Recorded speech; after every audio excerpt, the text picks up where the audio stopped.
Hello,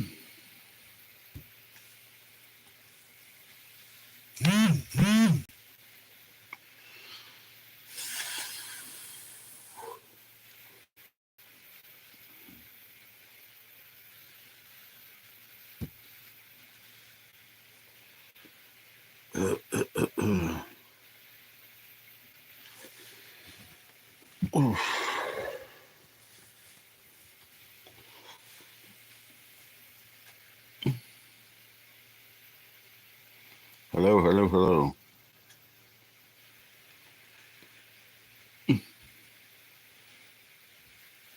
Weird.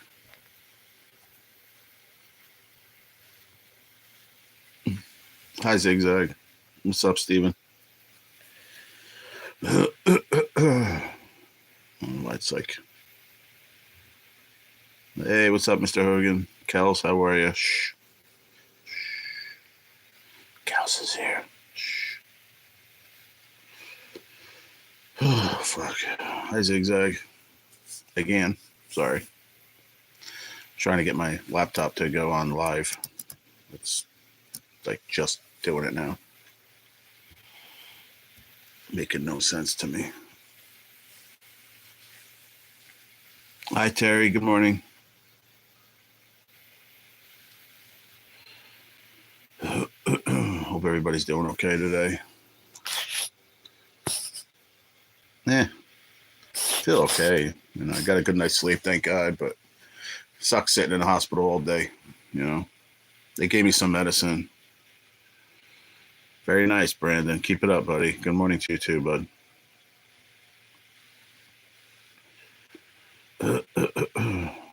But they gave me some medicine to take. I'm not going to show exactly what it is, but that's the size of the freaking bottle in comparison to a normal bottle. I'll show you what they look like. They're freaking huge. Huge. They're pink and they're big. So I break them in half and take one half at a time. I think I got it back. Let's see where we're at here. Give me 1 second. Thank you, Kels. Shh. Oh, man. What's up, Shelly? Yeah, I'm here, y'all. I'm back. I don't know how long, but we'll see how it goes. But say goodbye to, I don't know, for 100%. Because let me get into it first before I even eat, because I have a little time. I took some medicine. I have to wait until like 10:30 to eat. I do have to take another medicine, so I'll take that in the meantime. But so you all saw the past couple, probably weeks. I don't know if you all notice it weeks, but for me it did. Hi, Aussie. Good morning. I talked to Stacy before. She'll be here if she gets back in time. She has to take her brother out.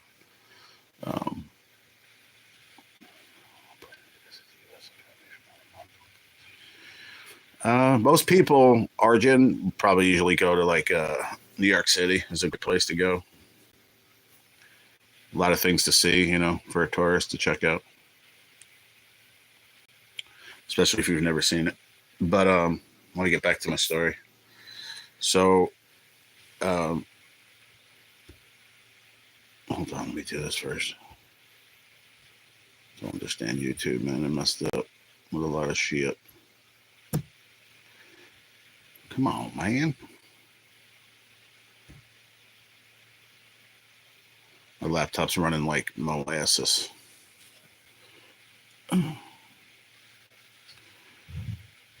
What's up, Shelly? No, I don't like cities. I prefer nature more. Well, then go out like the Pacific Northwest. Yeah, I think you'd really enjoy that. Out to like Montana, Oregon, up that way. I think you'd like that too. Now, for me, that's 3,000 miles away. But what's up, Billy O? How you doing, buddy? I appreciate your kind words, man. Great to see you too, brother. I wanted to go live in there yesterday, but I honestly, I didn't feel good until they gave me some of the medicines they gave me. So let me start over. It's hard because I keep saying hi to everybody, but All right, the laptop is current, I think. That's good. The chat, anyway. So, as you noticed the past couple of weeks, the eyes and, my blowing my nose and stuff, I think they said I didn't check for it. I did get a COVID test, but yes, it's safe to do a road trip. Absolutely. I would say, listen, you're at the best place you can check is on the internet. Just go check out all places in the United States. But I have to get the story out, so I can't keep answering you. I'm not trying to be rude, but I got to get it out of my chest. So that could be like some kind of like a nasal something. She said because it's on the one side, it could be just kind of nasal infection that'll just go away on its own. Give it time, keep blowing my nose or whatever. So I said okay on that. I didn't go in for that, but I did ask. They did do a COVID test, which I didn't ask, but they did anyway. So I told you guys I get a lot of the regurgitating and stuff, and so the past 2 days, throughout 3 days, I guess it was before today, was starting to get really bad. First day, it was like, okay, this is like horrible, but didn't really show it too much on the. You guys see me burping on the channel, but it's not too much to say. Okay, well, is it a problem? I mean, if people don't know it, right? Yeah, right. Double tap that screen, please, everybody. Well, it's down to 24 already, Kels. Thank you, though. So. I didn't know what it could be. Obviously all of us, friends, nephew Austin D said it could be GERD, right? Because I had all the symptoms of GERD, which it still could be. They ruled out a bunch of stuff. I'll get to that, but they just asked me what was going on, like I'm explaining to you. So this is how I told the nurse, and then so 2 days ago, it got even worse. It didn't really feel that much in the morning, I guess maybe because I go to the bathroom, I emptied out my bowels, everything. There's nothing really irritating me or whatever, or I don't know. So it started getting worse though as the day went on 2 days ago. And I was laying in bed and I have you guys make fun of my solo cups, So I had a solo cup and I would just be regurgitating everything, water, whatever I was drinking, eating, just little particles of food. It just kept regurgitating in it. I filled up like a whole solo cup full. So I realized that it was starting to be worse. Hello, Wandering. And let me take this in the meantime. So it was not yesterday, but the day before. Got off the live. Now, in between all that, my one doctor prescribed me with omeprazole and formatidine. I don't know how to pronounce it, but it's like an antacid. So it's supposed to help a little bit. Did it help a little bit? Seemed like it for a couple of days. And then, like I said, this happened again. Like even right now, my stomach feels like it's burning. Like I didn't even eat anything yet. I took the medicine an hour ago, so it might take a little time, but I'm not regurgitating a lot. So that's good. So anyway, 2 days ago, I got off the live, went to the bathroom, laid down a little bit. I was going to take my my cancer pills, but I didn't because I didn't feel good. So I said, I'll just lay down for a little while, take a nap. And I got up in between because I was regurgitating a lot. So I got up and I felt like I had to throw up. So I was going into the bathroom to go take a leak. And I told you guys how my bathroom is. Like first you have my vanity and stuff, and then you go into the other room and it's where the toilet and that stuff is. So I just went through the first one and I was by the sink. I was like, oh, I ain't going to make it. So I just and there was blood in it. Hello, Abigail Carpenter. Hello. So there was blood in it. So that really scared me. So I told my dad, I said, listen, I'm going to see how I feel tonight. If I can at least get to sleep tonight for a little while, then, we're going to go to the hospital in the morning. I said, don't let me talk you out of it. Because I know I'll try to talk him out of it, So I woke up and it was just like beyond bearable. What did I eat breakfast? I had a little bit of cereal and a coffee. And I mean, it was like just unbearable. Everything I ate, it was just horrible. But I didn't see any more blood again. So I didn't throw up. Went to the hospital, told them all that. Long story short, what's up, Chris? Good morning. And they gave me some, thank you, Abigail. So they gave me some liquid stuff. And they said, okay, we're going to send you for a CT scan. So you have to drink contrast. So I had to drink half the bottle of contrast. That kind of sucked. But drank that, went for CT. But was it before that? Yeah, but before that, they gave me these little cups. They give it to you in there. It's I I don't know what it's called, Carafate, maybe. It was like something to coat my stomach, and then he gave me lidocaine too to help me coat my, my esophagus and stuff, and that seemed to help a little bit. Did I regurge a little bit? No, not food, but I was still burping a lot. Not as much. Like Dad was sitting with me the whole time, and then they told me I had to drink that half that thing. I was like, okay, I couldn't drink anything else after it. I couldn't eat anything, nothing. Went to the CT scan, did that, got the results, came back good. They came back pretty good. Nothing was, just no anything going on, like tumor wise, because they wanted to check if there was any metastasis, anything metastasized from my cancer. And it's a very low percentage that it could happen, but it could. So they wanted to make sure there was no tumors anywhere in my esophagus and anywhere else. And anywhere, they did a full body CT. So that part was great. The results came back. That was great. The only thing that the doctor, because the doctor came in and told me about the results, and he said the only thing that I suggest is if I can give you these other, I can write out these meds for these pills that they gave me, these big pills, and some liquid that I have to go pick up tomorrow after my pain and palliative at a different CVS. He said that's going to help coat your stomach, and I can continue to take the other ones that I'm taking, the antacids, take them separately, or whatever, but I have to go for an endoscopy. So I have to call Monday morning and call for an appointment. Then I have to go to that office, which is right around where the hospital is in the cancer center, have a sit-down consultation, blah, blah, blah, blah, blah, blah. They'll look at everything and say, okay, yeah, we're going to do the endoscopy. And then it'll probably be like somewhere a week later or whatever. Because if they left me in the hospital in the emergency room, which I was in like the cancer section of this emergency room, and they said, well, they're going to wind up keeping you here till probably either Friday or Saturday, because there's only 2 endoscopy rooms and they were backed up till at least Friday or Saturday. I said, well, here was my decision. I said, well, I can either go get my meds right at the pharmacy on the way home and go home and then call and make an appointment with the doctor, or I stay here and am I going to get a room tonight? And they said, no, probably not till tomorrow in the afternoon. And I said, well, because they were just busy. And I said, well, what is the suggestion? Well, they said the 2 you said is, that's your just, your options. I said, well, then I'd rather go home and sleep in my bed, because the bed they had me on the emergency room, I couldn't sleep in that at all. It was like the mattress this thick, it was like, it would have hurt my sides and everything. And I said, I'll go home. I'll pick up my, my meds on the way home. And that's what I did. So here we are, and see what happens. I just have to get the endoscopy and go forward. I'm just happy that it didn't, that's what scared me, that, like I said, the small percentage could metastasize into stomach cancer, or esophageal cancer. And I was like, that scared me a lot. And there was nothing there, thank God.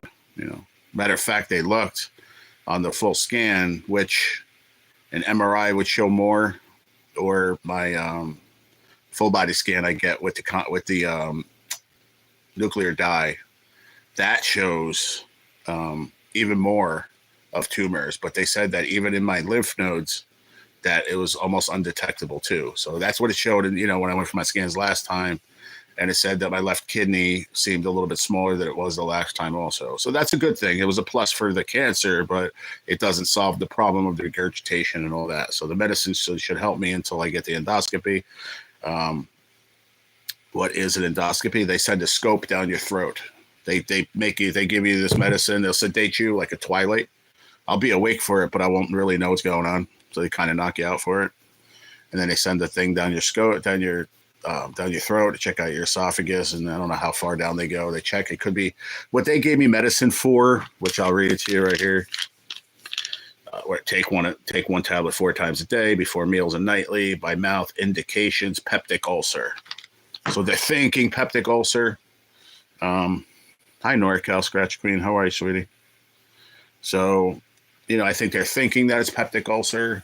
If that's the case, oh, okay. No worries, Chris. So, worst case scenario. What's up, Ron? Yeah, they just said, here's the thing, and I'm going to get to that. I have it here. I'm going to eat it. I told them, I can't go to the store and buy food, really healthy food, until I get my back pay money and all that stuff, which hasn't been here yet. I said, do I have to stop? They said, listen, in any health problems, when it comes to your stomach, try to eat healthier, Yeah, yeah.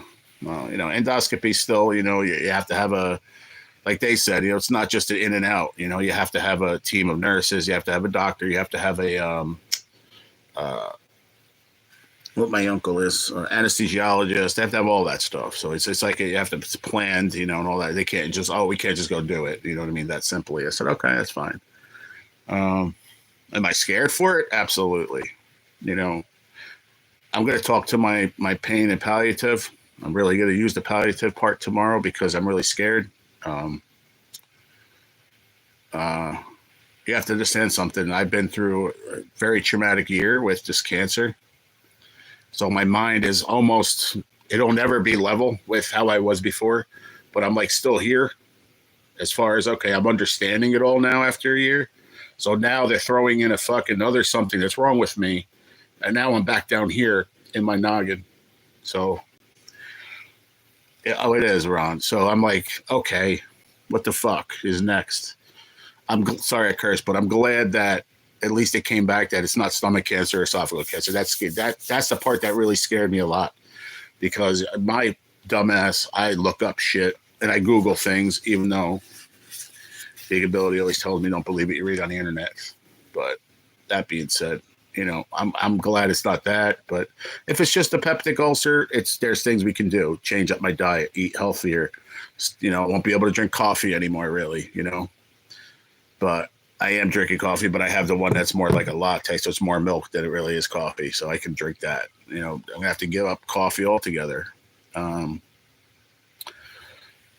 but that lifestyle, you need money to do that. So the bottom line is, my money should be here soon, and when it does, I can go buy stuff accordingly. What's up, RFD? I'm the queen of looking up things on Google. It's not. It's really not. When I first looked up cancer, at the end of it, I was dead. You know what I mean? Hypothetically speaking, because I'm still here. But that's what it'll do. It's the worst case scenario. My oncologist told me that joke. So it's bad to look it up. But, when you have symptoms and stuff and you're not at the doctor yet, you're going to do it. It's a human response. You want to make sure you're okay. I understand that, Ron. It does. But you also, like I just said, you're going to natural response in your brain is going to tell you, okay, I want to know what's going on, So it's easier said than done. It's the treatment that's causing the GERD. When you get through treatment, that GERD will take care of itself. It's not generally the treatment, Terry. No, I didn't say that either. It could be a bunch of things. You're not wrong. You're not entirely right either, because that's what I said. And then they corrected me and said, well, it could be side effects from your treatment, but in a whole, it could be everything. I guess the full treatment, the full everything I'm doing, the IV, right.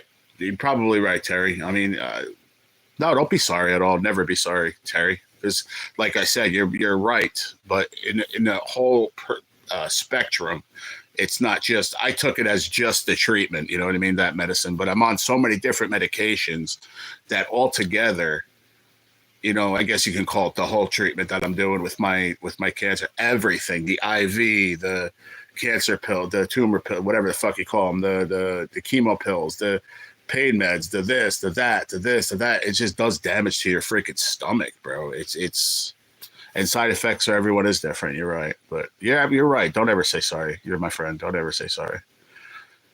You're like you said, your husband went through it, so I mean, I understand. It's not just GERD, it's a peptic ulcer, which really sucks. You have to cut out a lot of stuff in your life, and they can keep, they can, like you said, can it go away? Could it go away with medicine? Sure. Like a lot of things can go away, but I'd have to really cut back on a lot of stuff, I mean, it sucks. I'm saying that, but I do have a pork roll and cheese sandwich sitting here because I don't have anything else to eat for breakfast, And I do have, instead of having just a regular coffee, I have the ones that I got, like it's like a latte. It's like more milk than it is coffee. Is there coffee in it? Yes, I get it, but I'm trying to cut back. It's not easy to stop everything. You got to do everything in moderation. That is something I've learned. So, I'll tell you something. Taking the medicine they gave me last night, and I still have to go get one tomorrow. It's a liquid one. The pills I got, they had a liquid form, but they didn't have it. They were out of it in my pharmacy that I go to. And I said, well, I want something tonight for relief, because if I don't, then there's no way I'm going to be able to sleep. And I can't go another night without sleeping or not eating or anything like that. So he gave me the pill form of it, which was covered under my insurance, which was pretty good. And I slept normal, and I was good, Terry. Like, really, I was good. I was scared to go to sleep because I was like, all right, is this going to happen? You know, your mind plays tricks on you. That's true. But I wound up full to sleep finally, and I slept fine throughout the night. Need to make sure you take probiotics when taking any medication. Okay. Oh. What do you mean, like the hold on. Ow. Fucking top of that, my knee's hurting too. Jesus Christ. I can't catch a break, I promise you. It's one thing after another. Like everyone else. I'm not signaling myself out. I get it. Where's all the other ones? Here they are. I have the ones that Terry sent me, and then I got more. Ugh. Ow. Maybe I'll take them now. Yeah, prebiotic and probiotic. Yeah, I remember you telling me about that. Yeah, that's these right here. Yeah, the Culture L. Still a few in here. I stopped taking them for a while. That's for sure. I did. I'm not gonna lie. The supplements I sent you, the gummy. Yeah, the one I just showed it to you. Yeah.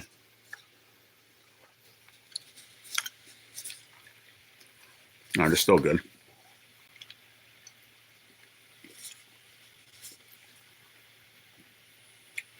Two. Okay. Stuck to the bottom.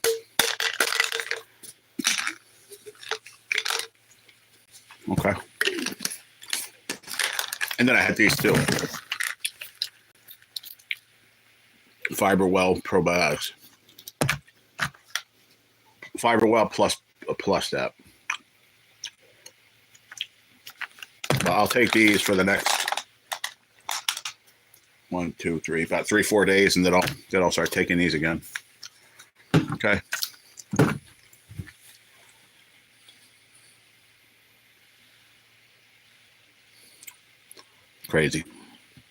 Crazy, Ron. And it's not just me. There's a lot of people going through this, and I understand that. But I've got it down to almost to a science, but I guess not, because I stopped taking those. I in my mind I said I could stop taking those because I'm taking this, or I stopped taking that because I'm taking this. I'm taking so many fucking things. It's insane. But I remember. I don't take as much as my grandma used to. I remember walking into my grandma's room one time, and she didn't put all her meds away. I mean, her table was covered. It was just like this size, like that size. I mean, just it was insane. I mean, thank the Lord I don't take that many. I mean, she took so many. She had bone cancer, and she was on so many different things. She was on chemo pills too.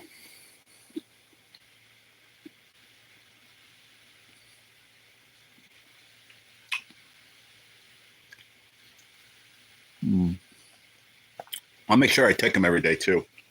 I'm definitely, that would help. Chris said coffee here lately has been boosting my anxiety.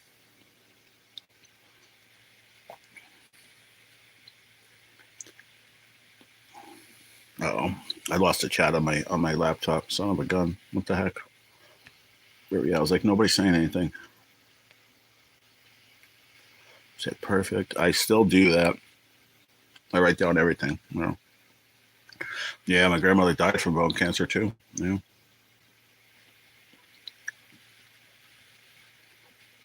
Oh yeah. Sorry to hear that from both of you. It's a rough disease too. She had chemo and all that. Like, I honestly, I pray to the Lord every day. You all know that He is my Lord and my Savior. Without Him, I wouldn't be here, and I really mean that. But I nobody's lucky for having any kind of cancer. I promise you that. Hi, Gertie.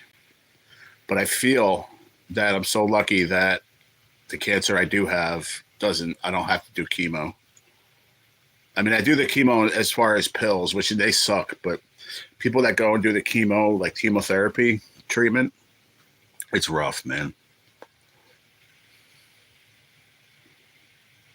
Yeah. Yeah, it's terrible.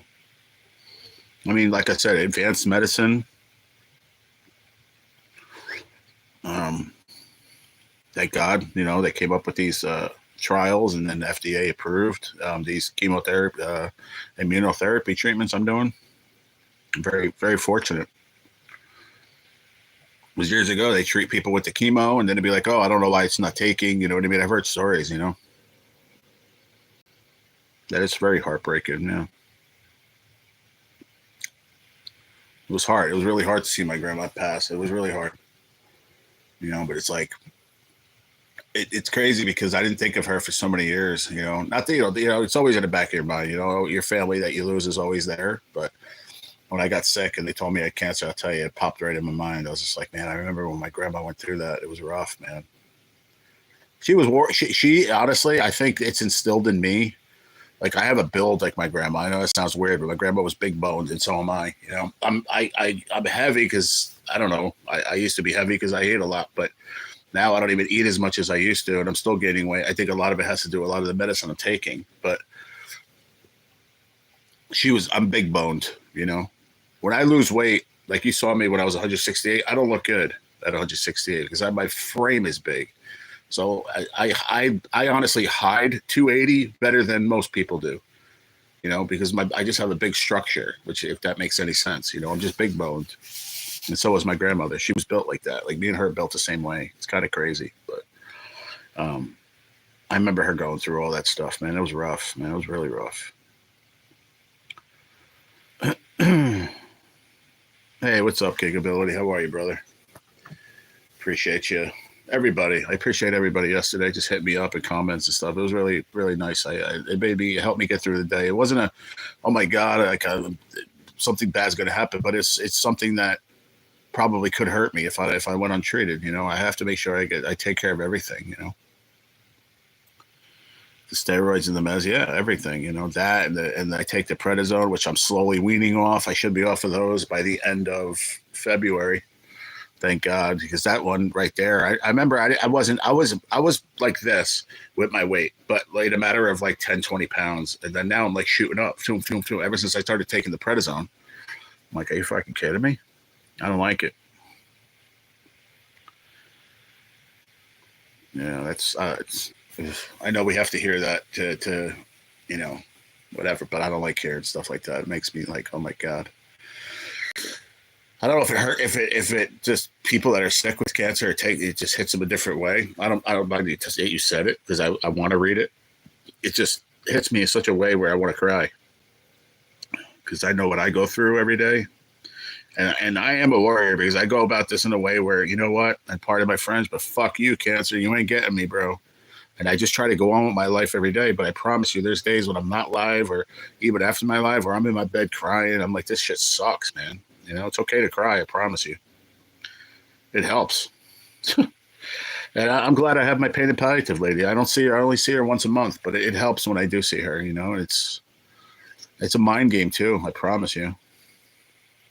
There's the mind part of just being strong, but there's the mind part that just like fucking this shit sucks. You know what I mean? Like it's hard to explain that side of it because it only comes to you when you're going through it. And even with people that went through it, but you don't understand it until you're in it.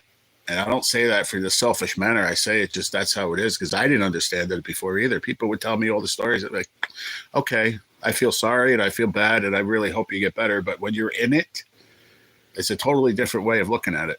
I never really talked about that. This is why I wanted to start doing videos of it. But I got a negative reaction from doing that video that time. And I had very positive comments, but I had very negative emails and some negative comments afterwards from people I was around, and I didn't like it. So, but I think I'm going to continue to do them when I start feeling a little bit better. Regardless, there's always going to be negative people, but man, I'm not seeing a lot of these comments, man. My laptop is behind. Chris, thank you. I see the emojis. Thank you. I appreciate it, everybody. Damn right, F you cancer. Oh, now it's catching up. Yeah, man. That in itself, right there, just those words right there, is very, I promise you, very difficult.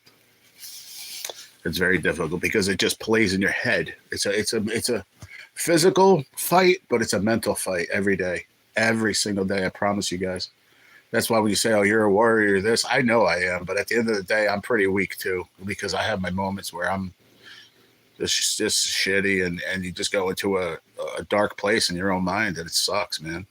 That's why I'll say it again, and I'll say it 900 more times. I love the fact that I have my painted palliative woman because I don't talk to anybody else about this shit but her. You know, the real dark, deep shit. I don't like to talk to them about my dad or my parents or my family because I don't want to bring them down, you know? I don't want them to be upset. No, because you don't need to be negative back.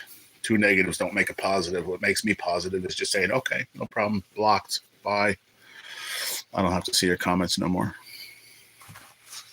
Let's see how this goes. If it bothers me halfway through, I'm going to stop eating it. But I am hungry. I emptied myself last night. I did have a little bowl of cereal last night when I got home. They fed me in the hospital. They gave me meatloaf with gravy and mushrooms and some cut up little carrots and peas. It looked like it came out of a frozen bag, but I don't care. It was food. And like Jello, which I didn't eat. And then it gave me like that. Remember I told you when I was in the hospital, that broth that I really liked? The consomme or whatever. They gave me that, which was, oh man, after not eating all day, I had that around 6 o'clock. Oh man, I went down. It tasted like heaven. It was delicious. You want to know something, Billy? I took a couple of them off.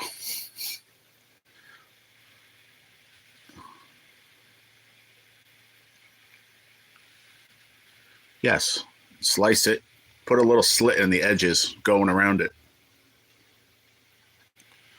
I don't know if I could take it off now because it's been sitting here and it's like actually almost cold already.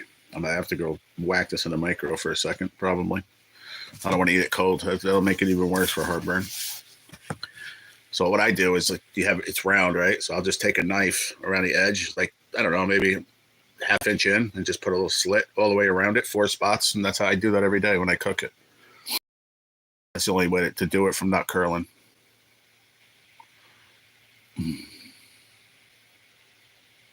Mushrooms from the hospital. Thank you, Billy.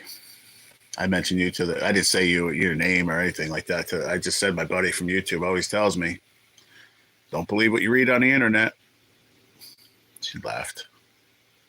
She's like, he's right, and started laughing. I said, yeah, but like I said to you guys before, it's a natural response to know what's going on with yourself. And the technology today, you can look it up on Google.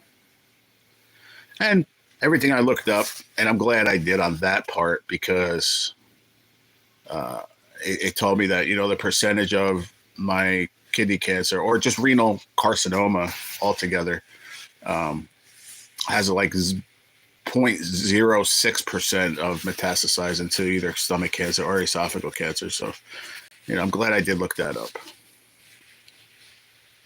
And they told me exact the same number. So, I mean, there's a lot of things that are true on there, but in a way you shouldn't look at it. My husband wouldn't talk to anyone until a cop friend literally broke down our front door because he wouldn't answer it. Until then, he was an open book to Tommy.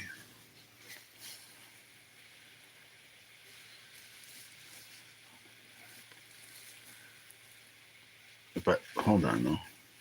My husband wouldn't talk to anyone until a cop friend literally broke down our front door because he wouldn't answer it.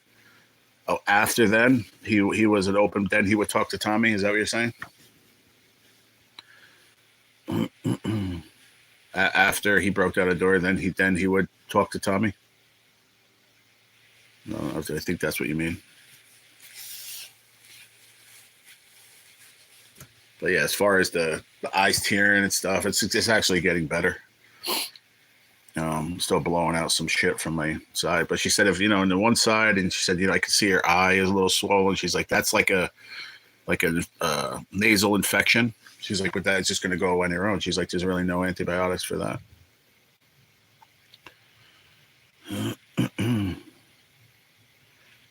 Thanks, Chris. Appreciate it, man. I just wanted to let you guys know what's going on. I want to eat the sandwich, but give me 1 second. I'll be right back. Just talk amongst yourselves. I need to go heat this up real quick because it got cold with me talking, and honestly, a little bit scared to eat it because I don't want my stomach to hurt, but I don't have really anything else to eat as far as breakfast food.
It's hot. I had to turn down the heater too. It's got too warm over here. I don't like that. The little heater's fine, but it's like gives off that like dry heat. It sucks. But it was cold in here. Started getting cold in here again.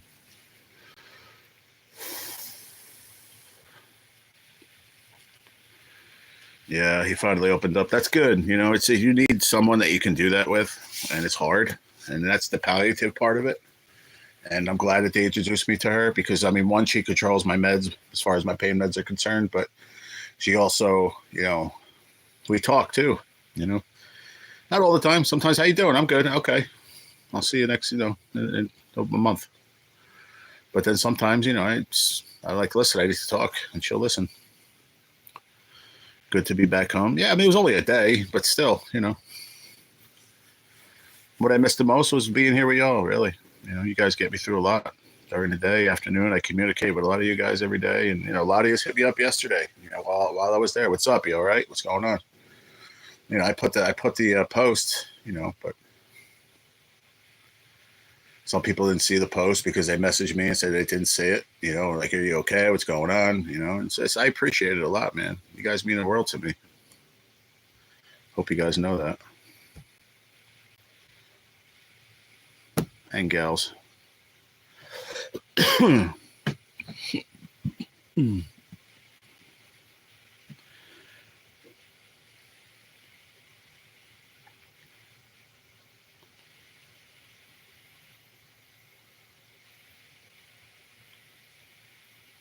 I didn't see what you said. I didn't see what she said. She deleted something, but I don't know what she deleted.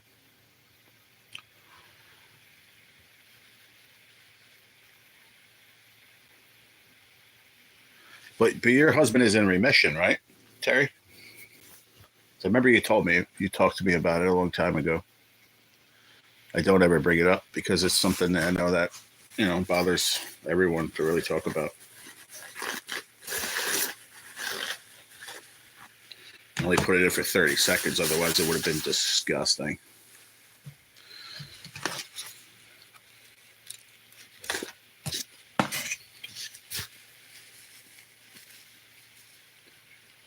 Oh, okay.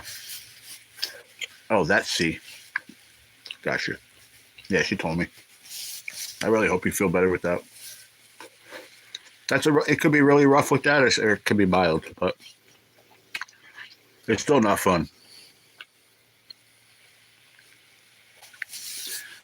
Hi, Nisi Lee. Rima Lamina. Hello. I'm not seeing all the chat. It's like taking a while to update on my laptop. You're from Australia. He's in remission. Yeah, that's what I thought. Yeah. That's great.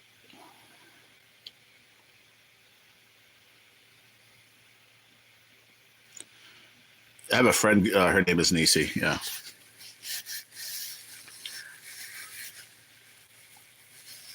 But I saw you. Did I see you in another chat or somewhere, or did we speak again in here? I don't remember, but I know you. I remember seeing your name.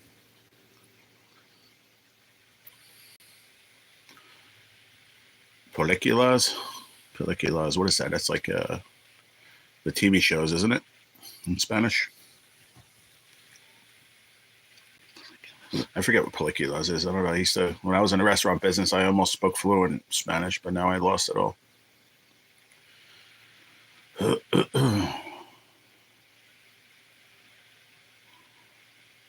My hearing and eyesight have been affected around C19.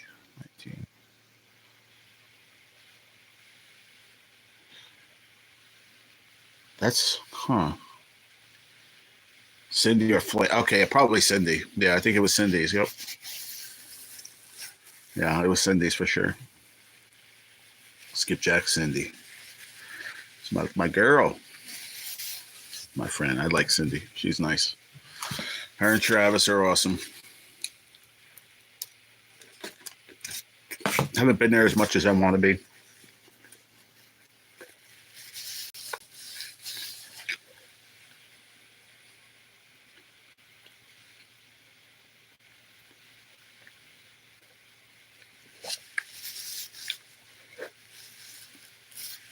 Do you use shorts? In what sense? What do you mean? Shorts? Like shorts that you wear? Or like shorts on YouTube? I don't know what you mean. You came to my channel. If you think I make short videos, you should go check them out. Super Mercado. I mean that in the nicest way possible.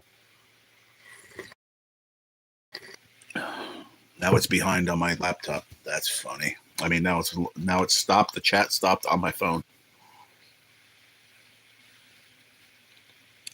That's cool, Nisi. I appreciate it. I'm live 7 days a week around the same time. Today I went a little bit later because I was in the hospital yesterday. So I had to take some meds this morning that interfered with my timing, but it's all good. Okay, True Blue, Miss Aussie.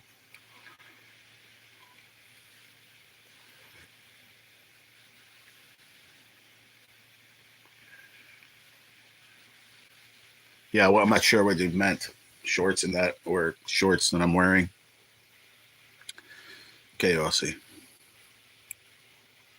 Yeah, I think the chat is done on my phone. It goes to a certain point every day and it just ends there.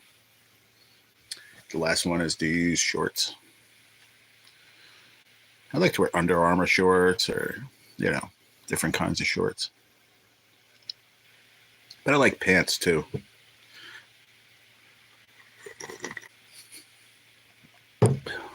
I don't know. You guys are probably chatting, but I don't see either one of them. My laptop isn't updated. Oh, maybe I should go over to live chat. Hold on.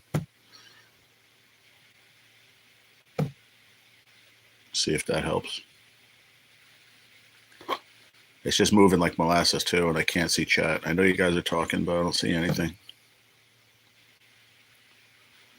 Just give it a second. Let me see if this updates it. If not, I have to go get the other phone from the other room, and then that's going to mess up everything.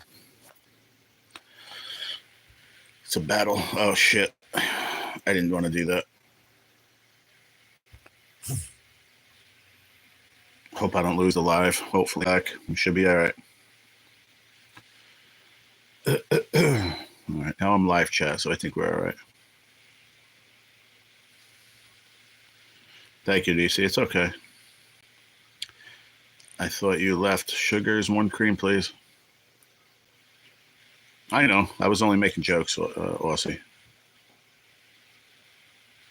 I'm back, yeah. I had to go look to see what Wi-Fi I was on.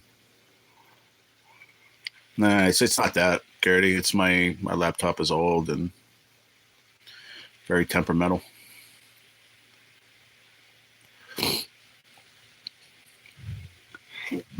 I might lose you again for a second, but don't go anywhere. Let me change the Wi-Fi when I'm on, because I think it's not good, the one I'm on. It's so slow, it won't even do that. What's up, Butters?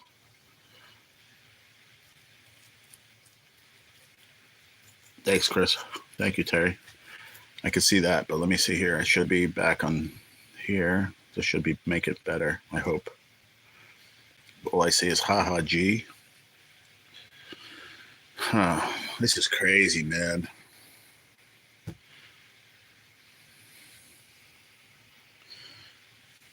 Hey, Butters. How you doing, buddy? Did you get fixed up? For the most part.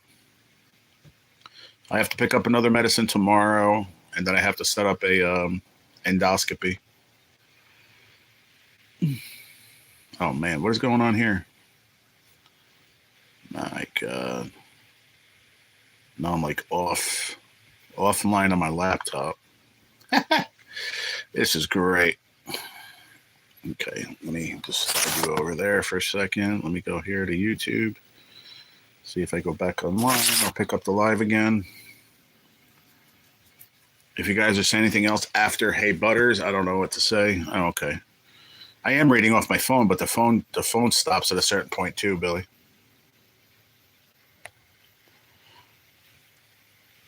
I see your comment just now, but then hopefully it's going to keep going. Nobody else is saying anything yet.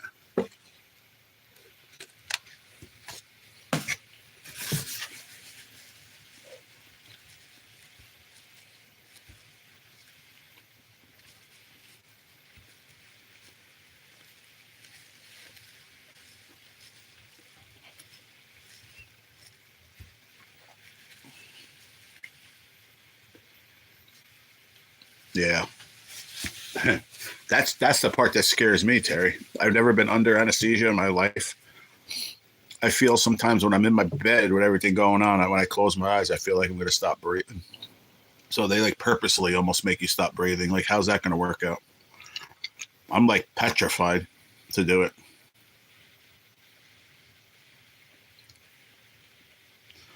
No, I have I forget to change it over. I have the extender here, but it's an old laptop, dude. It's not the internet. I have to make sure I'm on the right one, the extender. And bro, I was gone all day yesterday. Everything was offline, and I shut everything off before I left yesterday. So we'll get it right. You're crazy, Chris. He said maybe this will push out your chat. Yeah, $2. No, it's not working. I need more money. That'll make it work. $100 super chat will make my chat go better. Please hurry up.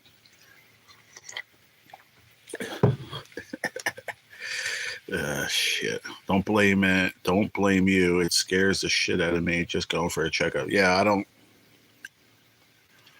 want to do it, but I don't have a choice. And everybody's saying it's very easy. Just kidding, Chris. All right, we should be all right. Yeah, I understand, but I mean, most people that I talk to that's had them, don't have another disease. I'm not sounding like to be a jerk, but I don't mean it in a bad way at all. But that scares me because sometimes I lay down and go to swallow and I feel like I can't swallow, or like I feel like I'm going to stop breathing. Like, it's probably a mental issue, but I'm scared to do an endoscopy where they put you to sleep. I never had a colonoscopy either. No, I never did. No. They checked my my poop chute, if you will, and just through the CAT scan, they said, "Oh, you have a little bit of bowel in your wherever they call that, I forget, in your colon." Said, but nothing that a good poop won't help. And I was like, okay, yeah. So that's fine, thank God.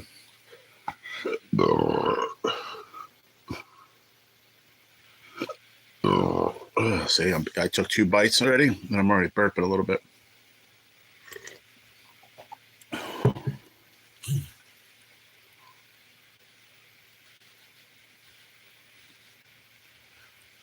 They gave you a cocktail for a colonoscopy. Yeah.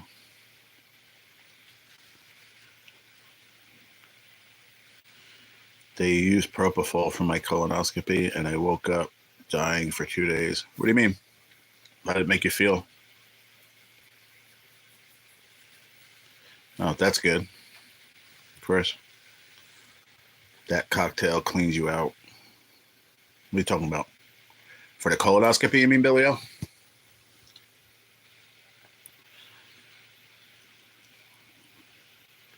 Yeah.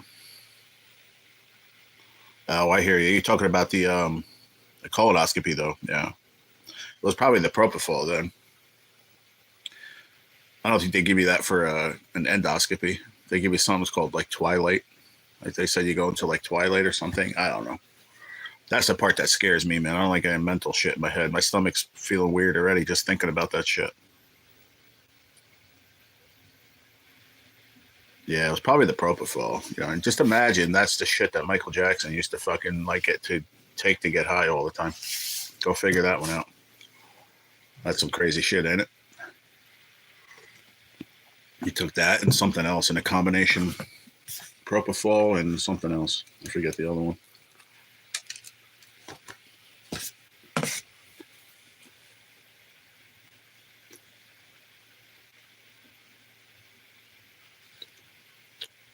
Oh yeah, my nerves were nervous when they told me I had to go for an endoscopy yesterday.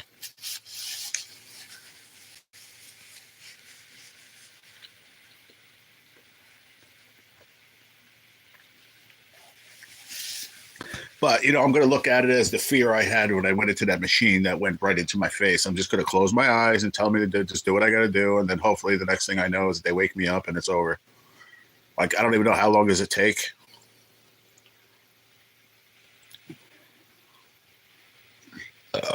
Barium. Barium cream is the worst. I'm eating, bro. That sounds gross. Yeah. Ugh. That sounds gross.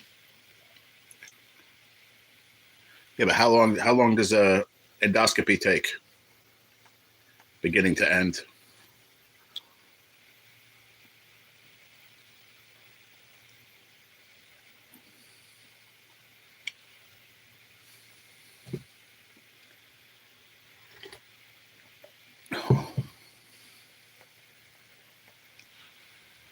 There you go. Good way to look at it. What's that? Oh, like when yeah. I'm gonna look at it like that, but I'm still very scared. My stomach's in doing butterflies in my stomach right now, just thinking about it. Like I said, you know, I get scared that I'm gonna die when I go to sleep. And I know that's fucked up to say, pardon my French, but I don't really think that too much anymore. But it's scary, dude. It's a messed up thing that you think in your mind. And then when they put me under, like, what am I? I'm gonna like, I don't know. I'm gonna be really scared to do it. I'm scared of just thinking about it right now. Like, really scared.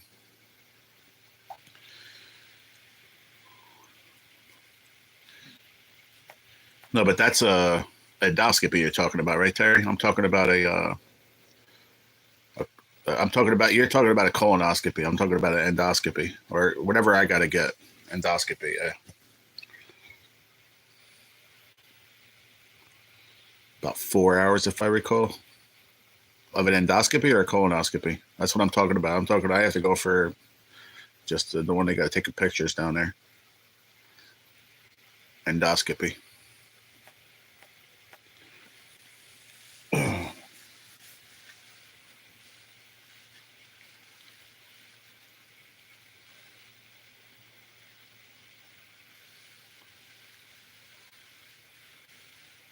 Yeah. Yeah. That's what I'm trying to say. Nobody's gotten just an endoscopy by itself. Like, don't know how long it takes. Otherwise, I'm going to Google it. It's going to say, yeah, you're dead after 9 minutes. Endoscopy takes maximum 30 minutes all up. Oh, okay. Yeah, said 30 minutes. Okay. But like, how long does it feel in your mind? That's what I'm saying. If people have done it, how long does it feel in your mind that you're out?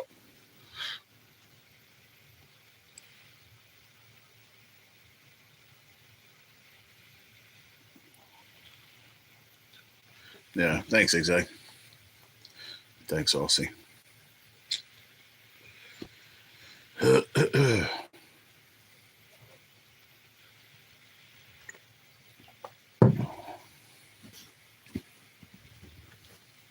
pants tops.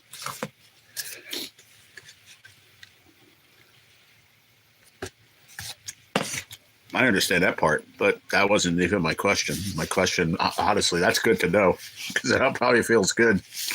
But how long does it actually take for you to like, okay, for you to like fall asleep?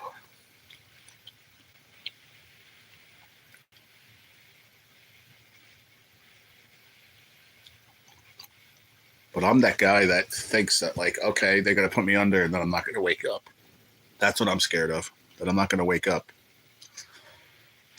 How do I get over that fear? Don't know. Scary though.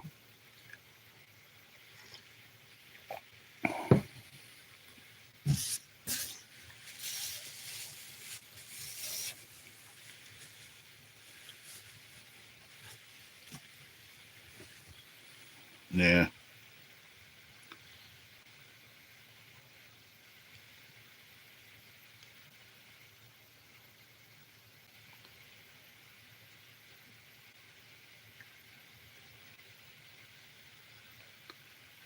1 minute. Okay. The thing that makes me feel better about it, not think those thoughts, is that I know that the doctors know that I'm sick and they wouldn't do it if they knew something was going to happen. That's what makes me feel better about it, but I'm still not good about it yet. My stomach's still turning about it right now as we speak. I'm like literally petrified to do it. Remember, you're at the doctor, the best place to be if something were to go wrong. Yeah, but what if I fucking died under it? How do they bring me back?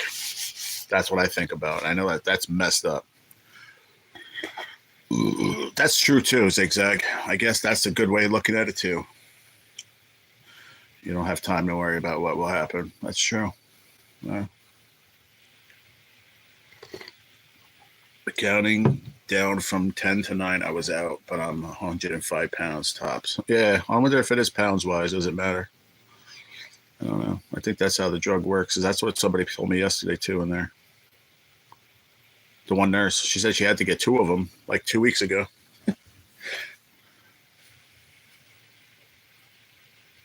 Yeah, I would hope so. I would hope he did that. Yeah, something to calm my nerves first. Because I was scared shit. I remember I was scared shit to go in that machine that I said looks like it's going to crush my head. They had to give me a friggin'. That's when I was taking the oxycodone at the time. I don't take that no more. I take a different medication that's a long, 2 pills a day instead of every 4 hours. And they would give me, because I'll have an IV in when I go in for that machine. It's when I get my scans. I'm going in there Monday. I'm not as scared to do that anymore because I did it once already. Your weight is a factor on how fast you fall asleep. Is that what you mean?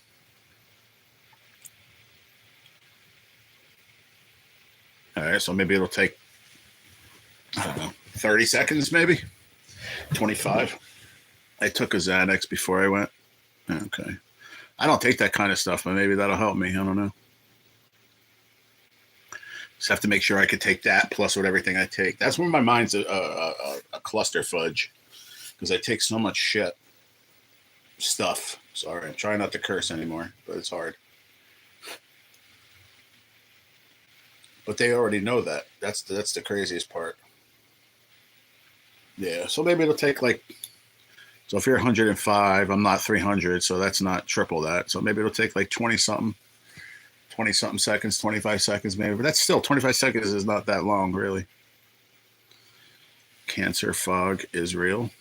Where's that?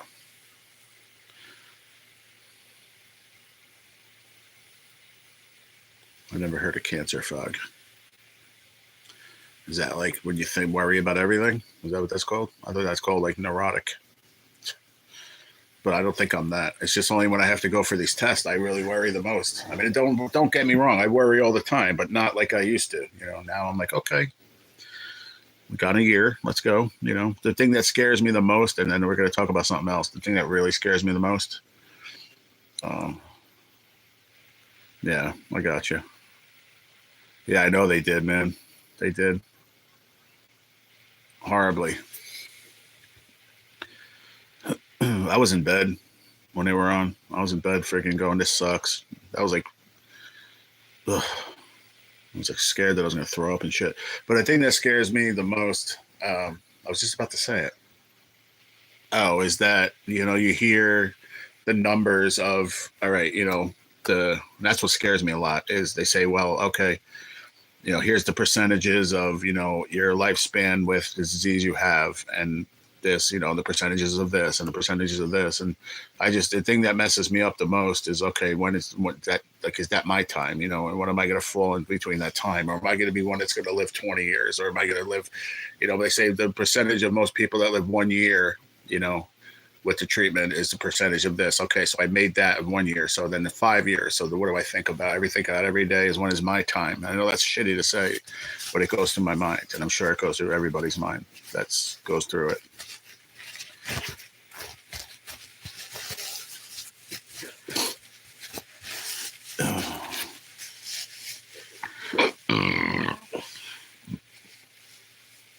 Something like be gentle. I'm not going for a colonoscopy though, Billy. I'm only going for an endoscopy. That's it.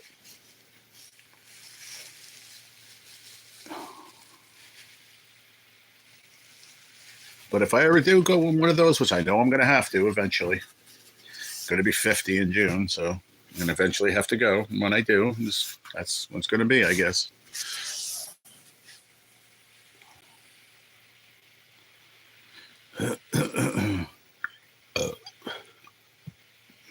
I think some of it's nerves too, because I'm sitting here nervous about all this shit. So I don't want to start talking about something else. But yeah, your Vikings did. They didn't look good at all, to be honest.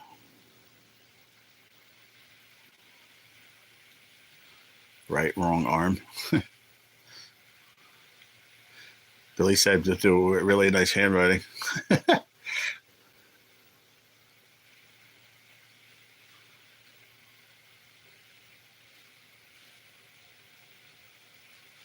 Yeah, I know. But it's just thinking about it is what messes up your mind, man.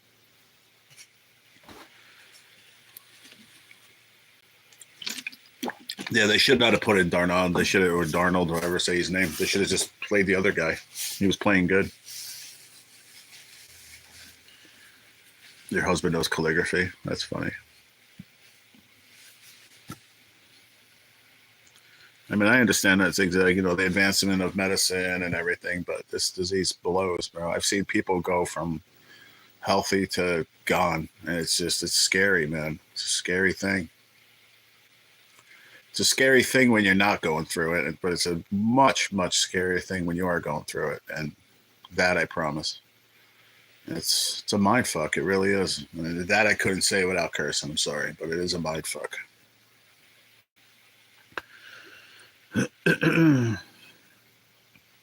What I need to do is, and not for nothing, Billy's been saying it forever, and I was when I was going to my sister's get it, but now I don't know what her problem is. Didn't do anything to that woman. She chose her boyfriend over her own brother. That's sick, but that is what it is.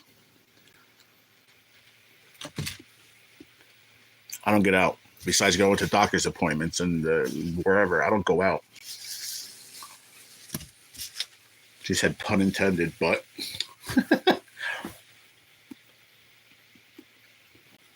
I like that.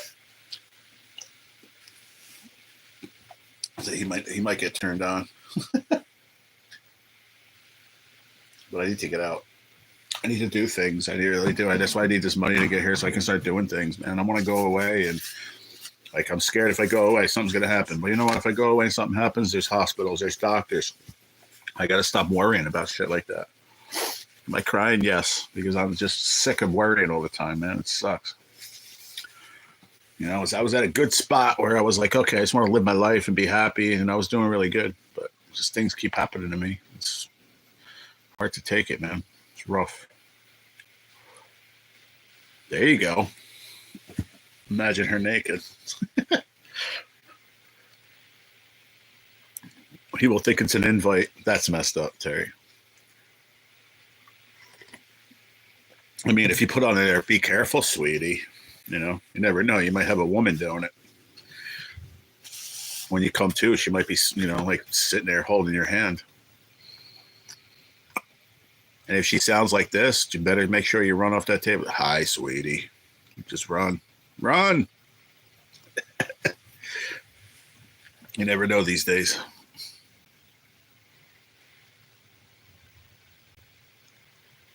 That doesn't help RFD. The second part does. The first part doesn't. So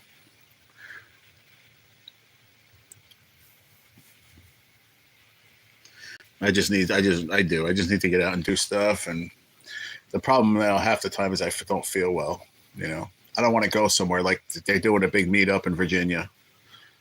Do I want to go? Of course I want to go. Is that the place for someone going through stage 4 cancer? Absolutely fucking not. Even if it's just for 2 days. You know, I don't want to be that guy. Something happens, it ruins everybody's fucking weekend. I don't want to be that guy. But then yet I could do it 10 times and never be a problem. But I just think of the worst. Write the words reverse gear only. That's funny.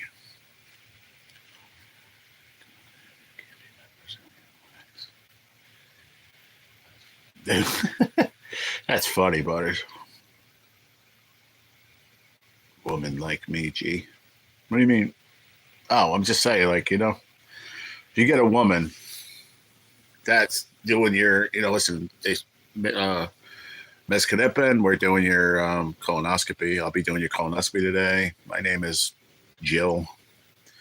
But then when you're done and you come to, and it's the same woman, and she looks at you, and she goes, just, how you doing, honey? Run. Just run. That's what I'm talking about. I like that one, though, for the Brazilian wax. That's funny. Oh, God. You're all crazy. Ah, man. Going so easy on eating because I'm just, like, afraid. Exactly. There you go. Nurse Ratchet. That's how you sound. Yep. But I'm saying, if she was like, hi, my name is Jill, like a nice, you know, womanly voice, I'm going to be doing your endoscopy, your colonoscopy today. Okay, Miss Knippen? Yes, okay. Hi, Jill. And then when you're done and she sounds like that, you just be like, what did I hear while they were putting me out? That wasn't the same woman, you know? It's fucking crazy.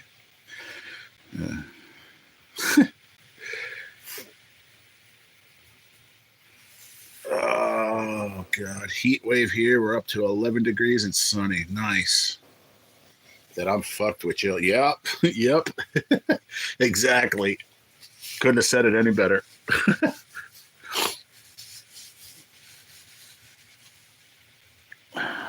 Write a W on each cheek prayer.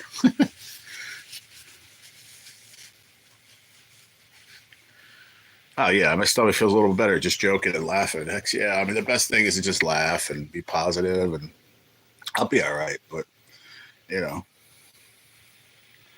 I don't know. When I had my sister with me, it was just a different kind of feeling when I went into anything. It was like she just made me feel happy and content. And like I missed my sister for so many years. And then now that she's gone, that sucks too. It's like I go in there with my dad and I love my dad and all. And he's there with me. Like yesterday, he's still with me until they sent me for the CT scan. And then he, oh, actually, no, he left right before because he said, oh, we don't know how long it's going to be. And he left. And literally less than 5 minutes, they called me into the CT scan. Like when he left, he probably just got into the car when they called me to go down. Guy came in, he goes, listen, Conger? I go, yeah, this is Conger. He looked at me and I'm like, yeah, it's just me. I was just messing around trying to make a joke. And he's like, yeah, go for your CT scan. I'm going to transport you. I'm like, already? They told me it was going to be a couple hours. I'm like, well, I can make it a couple hours. I can take you now. I said, I'll go now. And we went, got over it. I was nervous for that too. I'm like, I don't want to go for another CT scan. I'm sick of doing this. Blah, blah, blah. I didn't want to do it. Went there. How long was it? How long was it going to be? 5 minutes. I was out of the machine in 3. And don't get me wrong. I do them all the time. I just don't like them either. I was more scared about with my stomach being like it was. And the first time I ever had a CT scan with drinking the contrast, the first one they gave me was like a white milky one. Bro, that was disgusting. This one they gave me yesterday in the hospital, in the emergency room, it's clear. Didn't have much taste, a little bit aftertaste, but not that bad. I drank it. The bottle was like this big. They said drink it down to that perforation there. It was a half of one. Drank it all. And that was it. It was so fast too. I couldn't believe the scan went that quick. It was like really fast. And plus I had an IV in, hence the bandages. That shit hurt more. I don't know, Terry. Probably not. I haven't talked to her. She doesn't talk to my dad. The only one she talks to is my mom. My mom don't talk to me either. So they're back together again after all these years, and now they're like a thing, and we're not. It's kind of weird.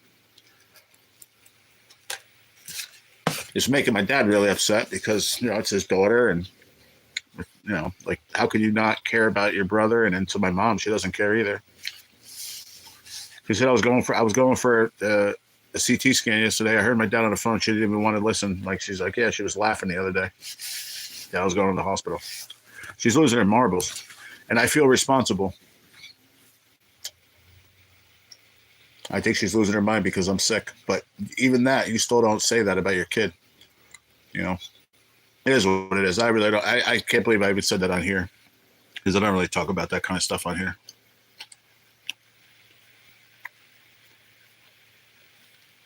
Someone must have said something about what, Terry?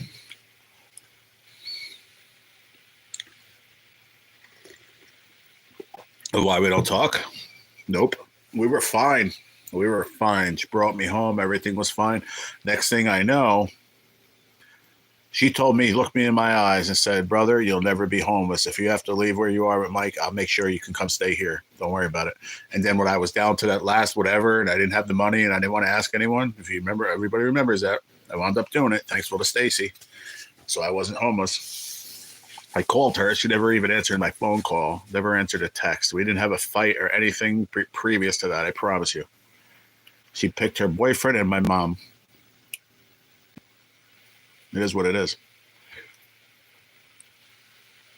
You know, I was telling my dad yesterday, I feel responsible because I feel like, you know, my mom's just not herself, you know, because of everything I'm going through. But still, I don't care. You know, she knows what's going on, and for her not to care about me being sick anymore and my sister not caring, it's too coincidental that both of them don't give a shit. Think about that. You saw my sister standing behind me when I was on the computer live with you all. Oh, thank you for helping my brother. Now she doesn't even answer my phone calls or texts. Like, I don't get it.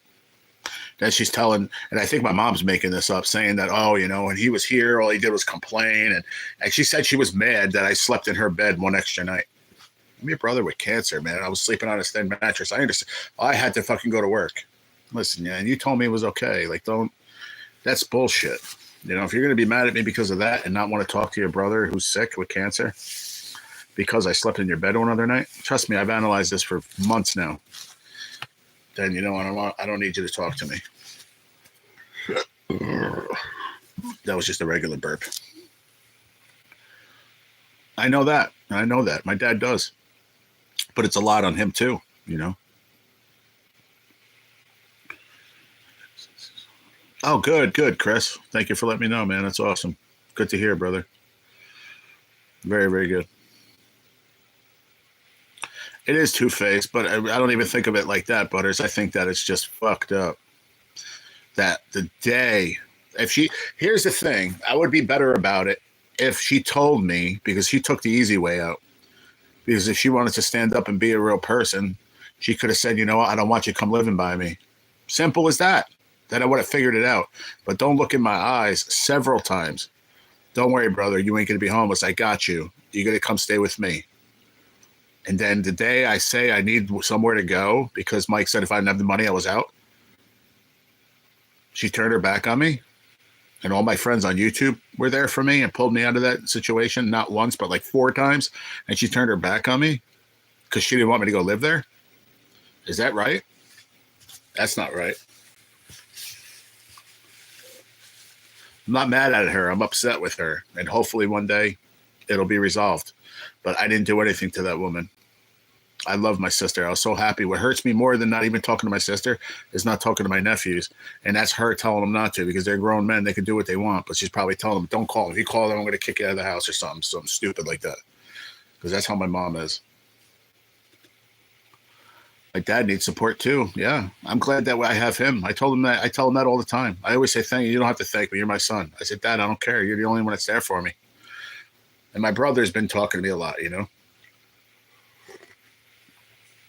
which I'm happy about. And I know he watches this. I know he was going to come on the other day, but he said he was sleeping late, whatever. But it is what it is, man. You know, at the end of the day, I'm glad I have my dad to be there for me and help me, and I'm there for him too. But at the end of the day, I have to worry about myself. You know, I can't sit there and worry about why my sister's not talking to me. I can't sit there and worry about why my mother doesn't talk to me because I have so much shit to worry about, you know, and I can't let that overshadow it. I just can't. Yeah, but I can't worry about it that much, Butters. I just can't, man. I'm not gonna eat anymore. I'm full. And look, I didn't even eat. That's all I ate. I'm like, I feel full. And that's not a good thing because they said if you have a full feeling, and I don't know, man. I'm just gonna eat that much, and I'll try to eat some blueberries. I have some blueberries here, which are good for you too, and good for your gut health and stuff. So I'll try to eat these, and I have breakfast bars over there. I'll try to eat that.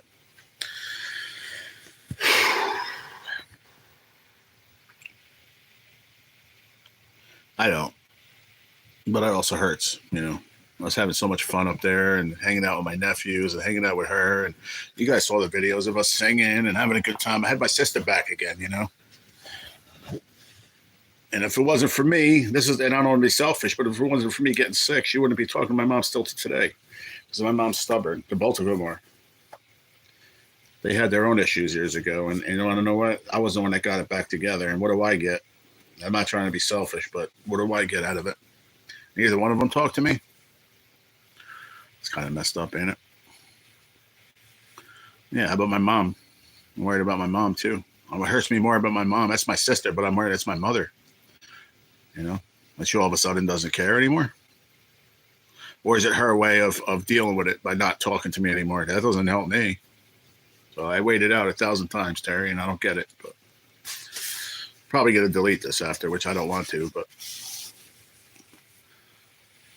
I usually don't talk about this on here. But I feel like it's something I need to get off my chest these days because I have enough shit to worry about. I need to get it off my chest because it just eats a hole in my fucking heart every day, and I need to let it out. I should have titled it Sympathy Stream. So he was begging for 5 months. Now he wants people to feel sorry for him. That's the emails I'll get, and those are the comments I'll get on the fucking live. People are very hateful in this world, they promise you. Nah, I'm not even going to delete it or edit it. I'm going to leave it because that's me. I said it how I feel. People don't like it, then it is what it is.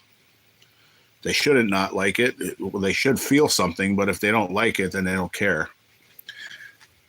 They should like what I say and figure it out and love their child or love their brother because I love them.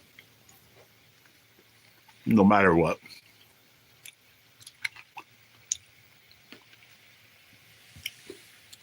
Now, my dad doesn't smoke around me at all. At all. Even if I do go to the house, which I don't anymore because of my mother, even when I was there, he would go outside, he would go downstairs in the basement and shut the door and he would smoke.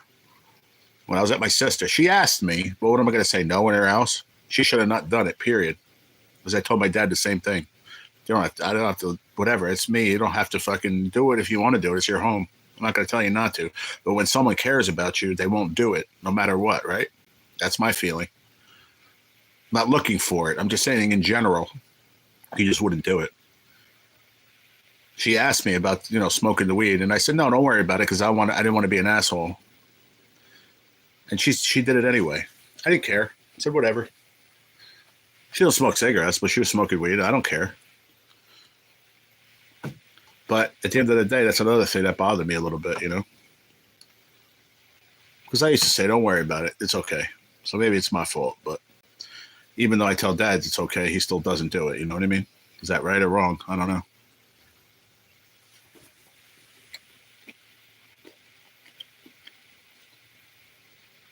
It helped her anxiety. It helped this. It helped that. How's it helping you now that you don't have your brother in your life? I said this the other day. My dad didn't really like it, but I'm going to say it again. And it's not to hurt his feelings. It's just the world in general. If people don't like me and they don't want to be in my life, then don't be at my funeral or whatever they're going to have for me. Don't be there. The only ones I want there is to celebrate my life. When I go, celebrate my life. Don't cry. Don't any of that shit. I don't want anybody to cry. Be happy that I'm going to be with God, and I'm going to be with my eternal Father, and I'm going to be there, and I'm going to be fine when that day comes. And that's something I had to really instill in my brain over this past year. And I'm glad I finally understand that, because if you don't understand that, then you'll never feel good about it. Hopefully that made sense. But my health is most important. I've stepped away from live streams. I've stepped away from a lot of things. I think hopefully I squashed one of them last night, because I don't want to have beefs with anybody, man. I want to get along with everyone, you know. I used to. I know in the beginning of this, I probably pushed a lot of people away, but it's because I was scared. Not sure.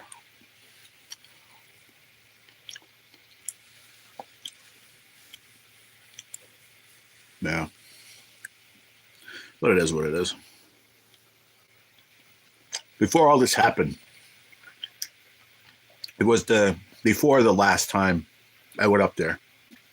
So after the 6 weeks before, it was the 4 days after that 6 weeks we were together up by her house. She called me up on a Monday or whatever it was.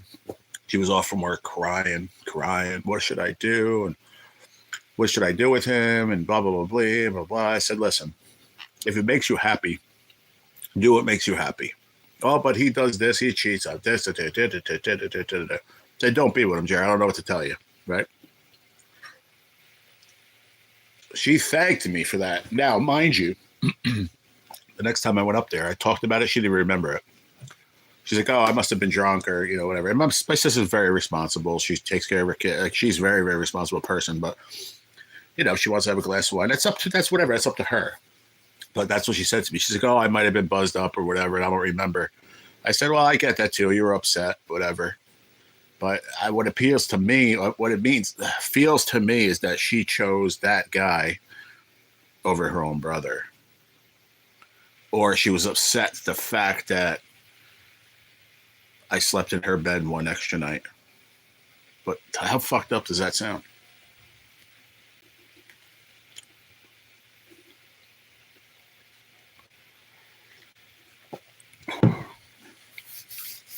Be careful driving, Terry. Oh, no, it looks like I lost half my chat, but sorry. I made that comment the other day too, that if people don't like me talking about my sickness, then you can go. It's fine. Shit, there it is. I dropped a blueberry. It fucking rolled underneath the coffee table out to the floor right there. I see it though. I'll get it when I get up. I appreciate you, Butters. Everybody. Maybe the people that left for whatever reason. It's fine. I just don't like when people tell me that, oh, you talk about this, you talk about that.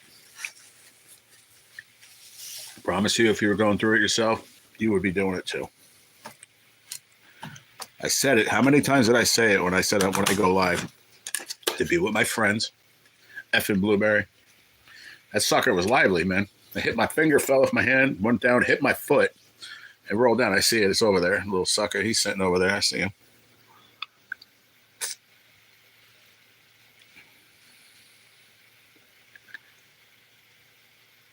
Yeah. She slept downstairs. I brought my old mattress up. Just thinner, like 5-inch memory foam. I brought that up there, and she had an old frame down in the basement. So my nephew got it, cleaned it up. They brought it upstairs for me. So when I'm up there, I was able to sleep in that bed. But she always let me the first night I went there to sleep because her bed was so comfortable. So she let me sleep up there. Now, mind you, this is 5 months ago, so whatever it is now. I'm just able to start to sleep on my left side a little bit more than I used to. So it was like my tumors hurt on my sides. I couldn't really sleep that good. Plus, I was gaining weight, so that other mattress hurt a little bit. Now, mind you, she slept on the couch the first night that I went there all the time because she'd let me sleep upstairs. So one time I was really hurting. And I said, do you mind if I sleep upstairs? And she said, no, it's okay. But then she bitched about it to my mother. Then I heard about it. So why didn't you just tell me no? And then I would have just slept downstairs and I would have avoided a bunch of shit. Then I think my mom made it up. I never said a thing about, because she used to buy me the pork roll and some other things when I was up there. And so my mom says that my sister said, yeah, you complained about food and stuff. It's bullshit. Never once complained. I always said, thank you. You know, I appreciate it. When I get my money, I'm going to give you some money for helping me out, because I know she wasn't in the best financial situation, you know, but what's up, Kraken? But yeah, I'm going to stop there because I'm going to start getting into more personal shit and I don't want to. Yeah, well, not everybody's the same, Zigzag, you know.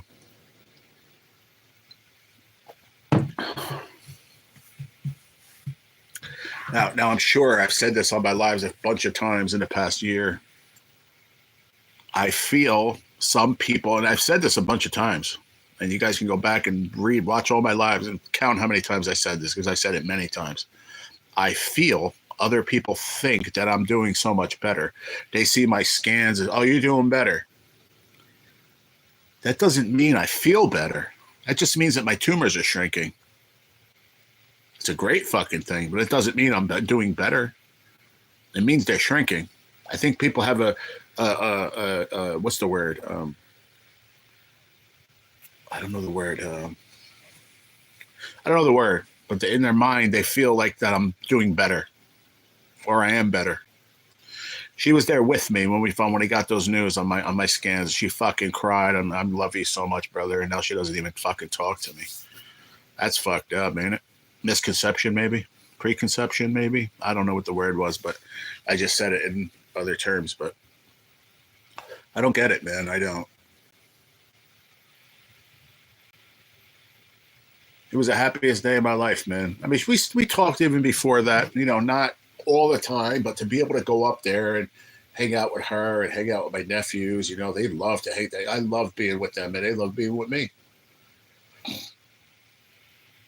It was so fun. You know, we'd go fishing and I would be doing things, you know, get up and go outside. Don't let the old man in. That's all I do now is I sit in the fucking house every day and I'm bored and I piss off. I not piss off, but I need my dad to do everything for me all the time. And he does it because he's my dad and he loves me and he wants me to get better. Yeah, they do. I told you guys, when I take that, I take it and I'm in my fucking bed. I don't want to be bothered.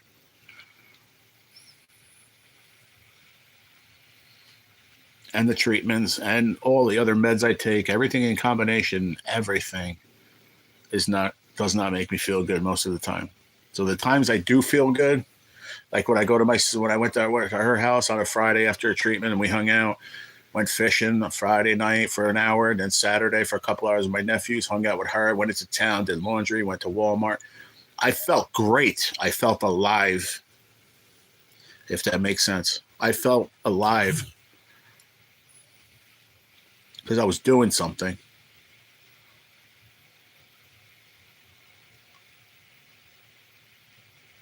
Oh, yeah, for sure, Terry.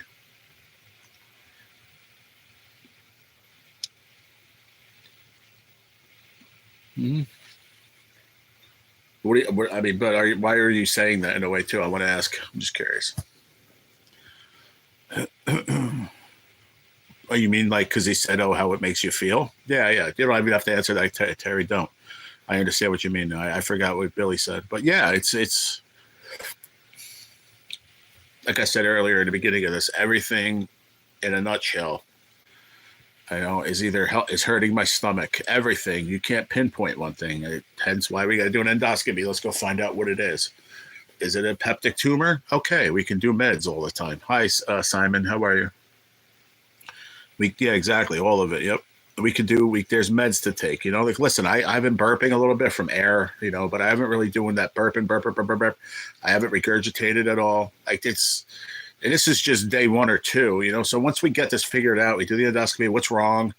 Look, we could put you on this. You know what? If I have to take another 5 medications, what the fuck's the difference? I'm already taking 8. It doesn't make a difference to me. At the end of the day, I just want to be happy and I want to feel okay. I want to be able to freaking go out of my house and go fishing, or, I haven't gone fishing with my dad because I don't feel good. I make up excuses. I just don't feel good, you know? Yeah, I don't know about that one, but I know it makes me gain weight. I'm not really sure if it makes my feelings or mood. I don't know. So I take it more like around dinner time, and then I don't know. I don't know. Maybe. Maybe you're right, Chris. I don't know. All I know is this. At the end of the day, I'm not the same me I was from a year and a month ago. I'm not. I was a happy person. I was fat, overweight, but I was happy. What's up, CNC? What's going on, brother? Is that Corey? What's up, man? I think it's Corey. What's going on, brother?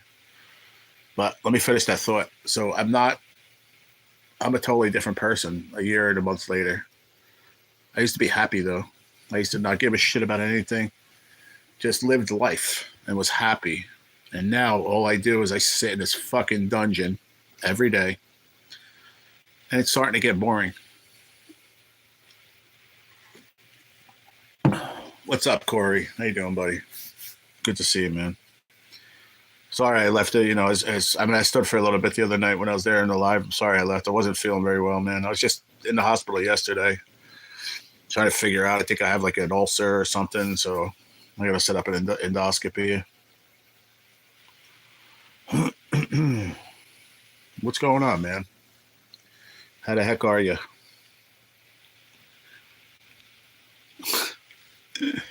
Nah. No, like, listen, at least I have YouTube. I have my friends, I have my dad, we do stuff together.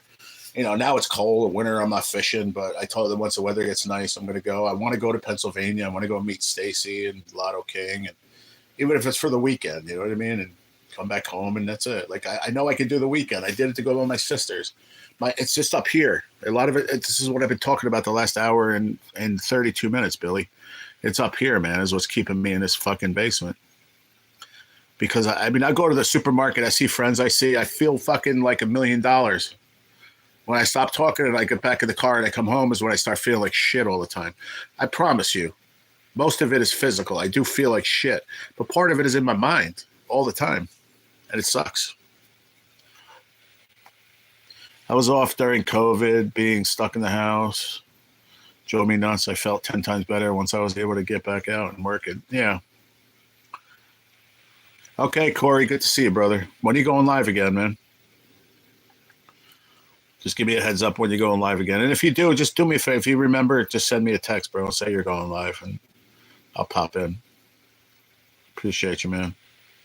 It's good to see you all back. I know we didn't see you for a while on YouTube, but I kept in contact with you. I let you know what was going on. I bothered you for some time, I know, but I'm glad. It's good to see you, man. Really, it's a really good sight to see, man. To really see you back, and glad life's doing well, and your kids getting older, and just so nice, man, to see. Live tonight at 8. Okay, yeah, shoot me a text, man. Excuse me. Not really. It was basically they would come in, I had to do this, had to do that, had to do this, had to do this, had to drink that, whatever. They had to run my IV, give me the medicine. Then it was like just sat there, shooting the shit with Pops. There was a TV in there.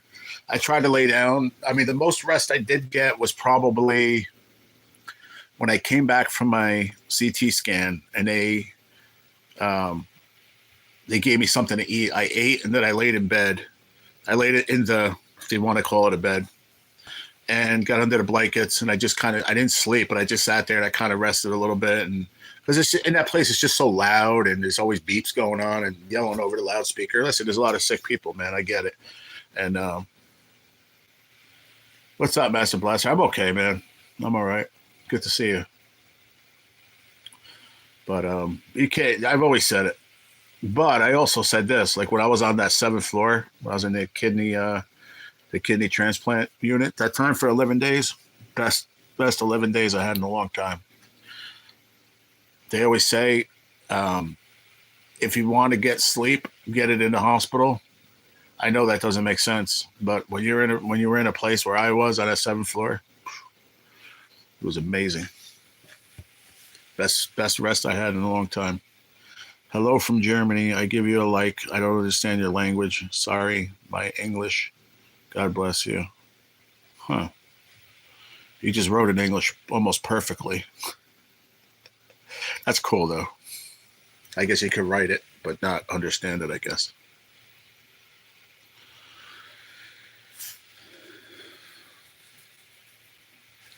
I guess it could be easy for people to read it and understand it more than they can speak it. I mean, I don't know.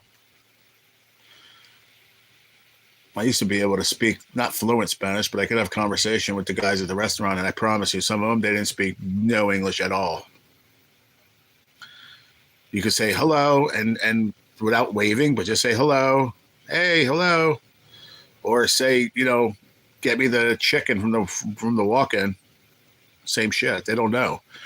So I had to learn, which was I didn't have a problem with. I built such amazing relationships with the guys that I worked with at the one restaurant, Park and Orchard. It was a whole family. It was uncles, cousins, and they were just. I went to high school with the dude Eddie, and his uncles worked there. The cousins, a few uncles came from DR, and just it was a great family. And I haven't talked to any of them in a while, but it was really nice. And I had my point was I went off on a tangent again, but my point was that I learned how to speak Spanish. But now that I've been out of it, I forgot. Oh, okay, that's cool too. That's cool. You could translate what you're saying onto like they could speak it into the thing and then they type what they see, right? That's a good way of learning it, I guess, too.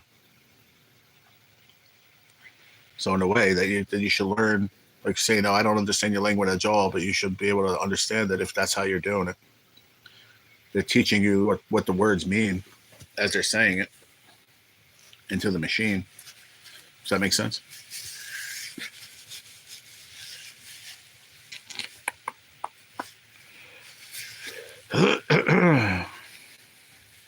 Their keyboard could be different.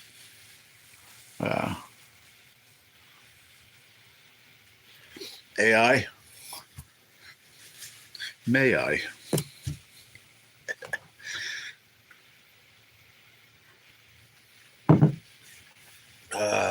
Shit. So they want me to take these things is for 10 days worth. So I'm hoping that I can get an endoscopy by that time, because then I won't have any more medicine. So then I'll start feeling like total garbage again. And having the GERD or whatever, that's, regurgitation stuff. I started Duolingo app, 10-23 days now, and I can't speak much Spanish at all. Really? So I guess that it doesn't work that way then. I don't know. For me, I heard it so many times. Chicken's pollo, huevos is eggs. I just heard, like, I've always said it. I know kitchen Spanish. I know most of the foods. I know the days. I know the numbers. But to put a conversation together, it ain't happening. But I know how to call for something. You know what I mean? Does that make sense? I'm sure other chefs would understand something about kitchen Spanish. Yeah, kitchen Spanish. Yep. It's not a derogatory thing. It's just I learned how to communicate. Some people don't at all. It's either you want to know why, because one of the reasons I guarantee you is they don't want to and they're ignorant to it, and two is that maybe they just can't pick it up. That's the only two options to me. Because you put effort and want to learn, you can learn. But if you don't care, like, oh, I don't talk to them kind of people, that's fucking ignorant for one. And two, then you're never going to communicate. And then they say, well, I can't work with this guy because he doesn't speak English. Well, you're the asshole because you didn't give it a chance. Try to learn. Because the next 10 guys that commit are probably going to be Spanish too. Like, I don't get people. The ignorance is just, it kills me. Kills me. I can't speak or understand any of it. I'm lucky to do English. Yeah. You just have to, in my opinion, especially in the kitchen, and if you're a chef or a cook and you have people from anywhere, it doesn't have to be Spanish, it could be from wherever, and you don't speak that language, you have to give it a shot to try to understand it. They're doing that. They're trying to figure it out too, so you have to give that effort.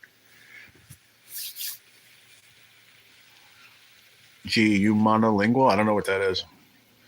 I'm at my appointment. Talk to you later, G. Stay strong. G. Love you. Love you too, sweetie. Have a good appointment, and I'll talk to you later. I learned mostly bad words and phrases in the kitchen. Well, yeah, they teach you that too. Especially when you get along with them. Listen, I promise you this. If you don't get along with them, the people that work with you in the kitchen, that doesn't matter if it's English or Spanish or Chinese. It don't matter. They won't fucking talk to you. I worked in Chili's. I had this guy. He didn't talk to me at all. I would ask him a question. He would just fucking ignore me. I'd be like, does he speak English? Dude, he spoke English, all right. He just didn't want to talk to me. He didn't like me. I was a new guy. It was Chili's, yo. I'm not being ignorant or anything. I love everyone. It was Chili's. I'm a white guy, half Italian, half Polish guy, walking into a friggin' Chili's wanting to get a job. And they were like, what the fuck is this guy doing here? I'm going to be honest with you. And I became friends with a few of them, and they're nice guys. It's not, I hate ignorance, man. And that's I don't really want to talk about it too much on the channel because that just ruins friendships. People have different views, and I understand that, and I have to keep open mind. But I promise you, I saw it firsthand. They were just like, one guy never talked to me, not one word, man. Then he started talking to me. I was there for a little over a year, and it was probably about 4 months. He was very shy, very intimidated by me because I was very outspoken, and I spoke what I felt. Plus, I got very chummy with the managers. Like, I don't know if you see my hands. I'm just like, what am I supposed to do about it? That's just me. I'm being me. The kitchen can be brutal. You ain't lying. I've been in kitchen since I'm 15 years old, 14 years old, bro. Eventually, you got to smarten up. Took me a lot of years to understand that you need a cohesive environment where everybody understands each other. Everybody makes an effort to understand each other. And if a kitchen in general, whether it's a restaurant, a fast food joint, it doesn't make a difference. They're all a kitchen in the back. If you don't get a good group of people to work together and respect each other, it's never going to work. Ever. That's why people like, I worked at McDonald's. How long? 2 weeks. Ask them why.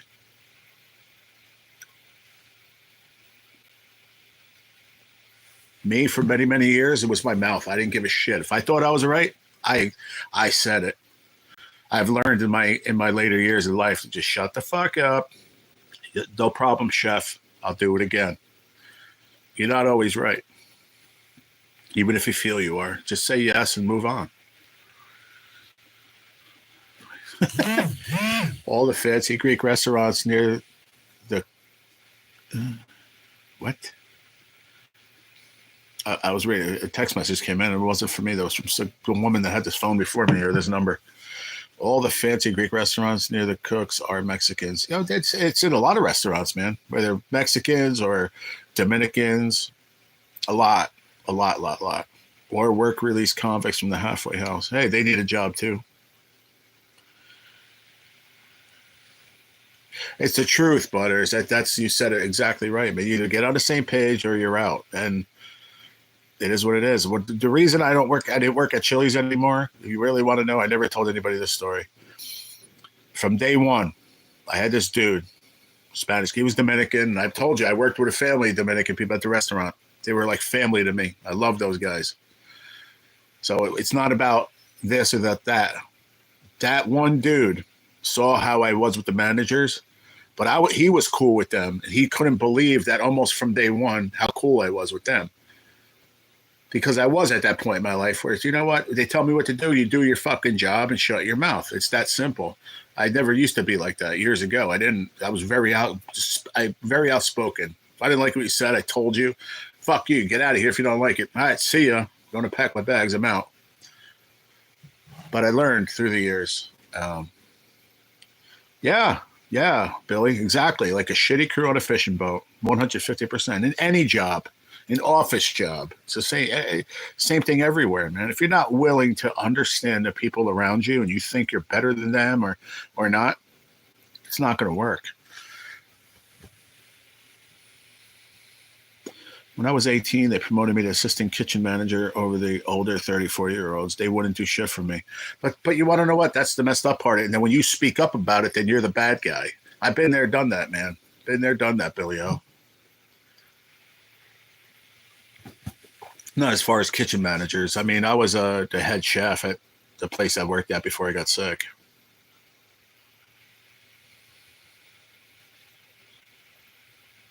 But it doesn't work like that, Crack. And see, if you're in a real, I'm talking about I'm not saying it wasn't a real restaurant I worked at, but it wasn't a restaurant, say, that you would go and like, okay, good example. I left there for a little bit. I went to go work for the one kid that I worked with there. He went and was the head chef at this fancy little restaurant, Italian joint up, I don't know, just about a half hour away from here. I used to take buses and trains and shit. Long story short, he was the guy. He was the head fucking honcho, and he made that clear to me. We worked together over there, and you were the chef, and I worked under you, but I want to make it clear that I run the shit here. He was a cool dude. We got along. But at the end of the day, I don't know how to say it.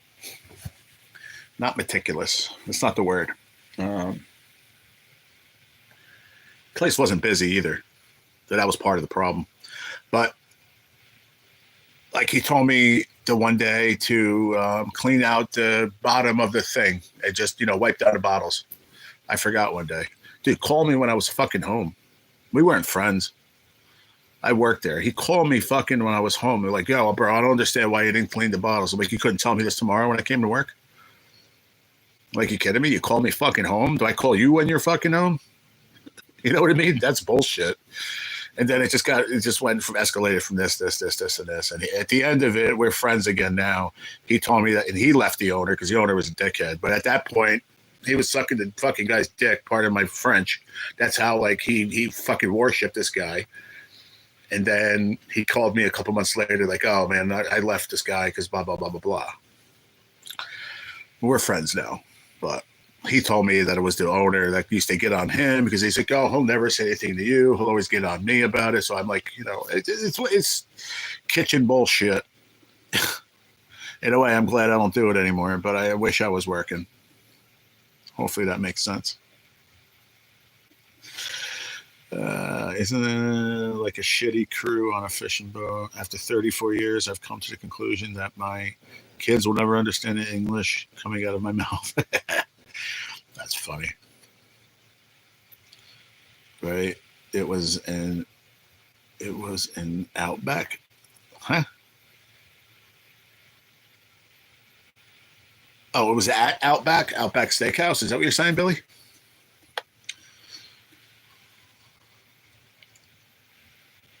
What's the most orders you had cooking at the same time?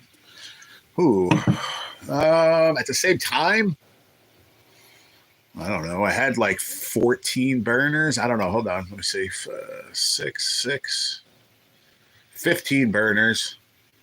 And that only happens on Friday, Saturday night at the restaurant I just worked at. But I was with him 14 years. But the other restaurant I worked at the same time, when I was full-time there, Park and Orchard, always full on a Saturday night.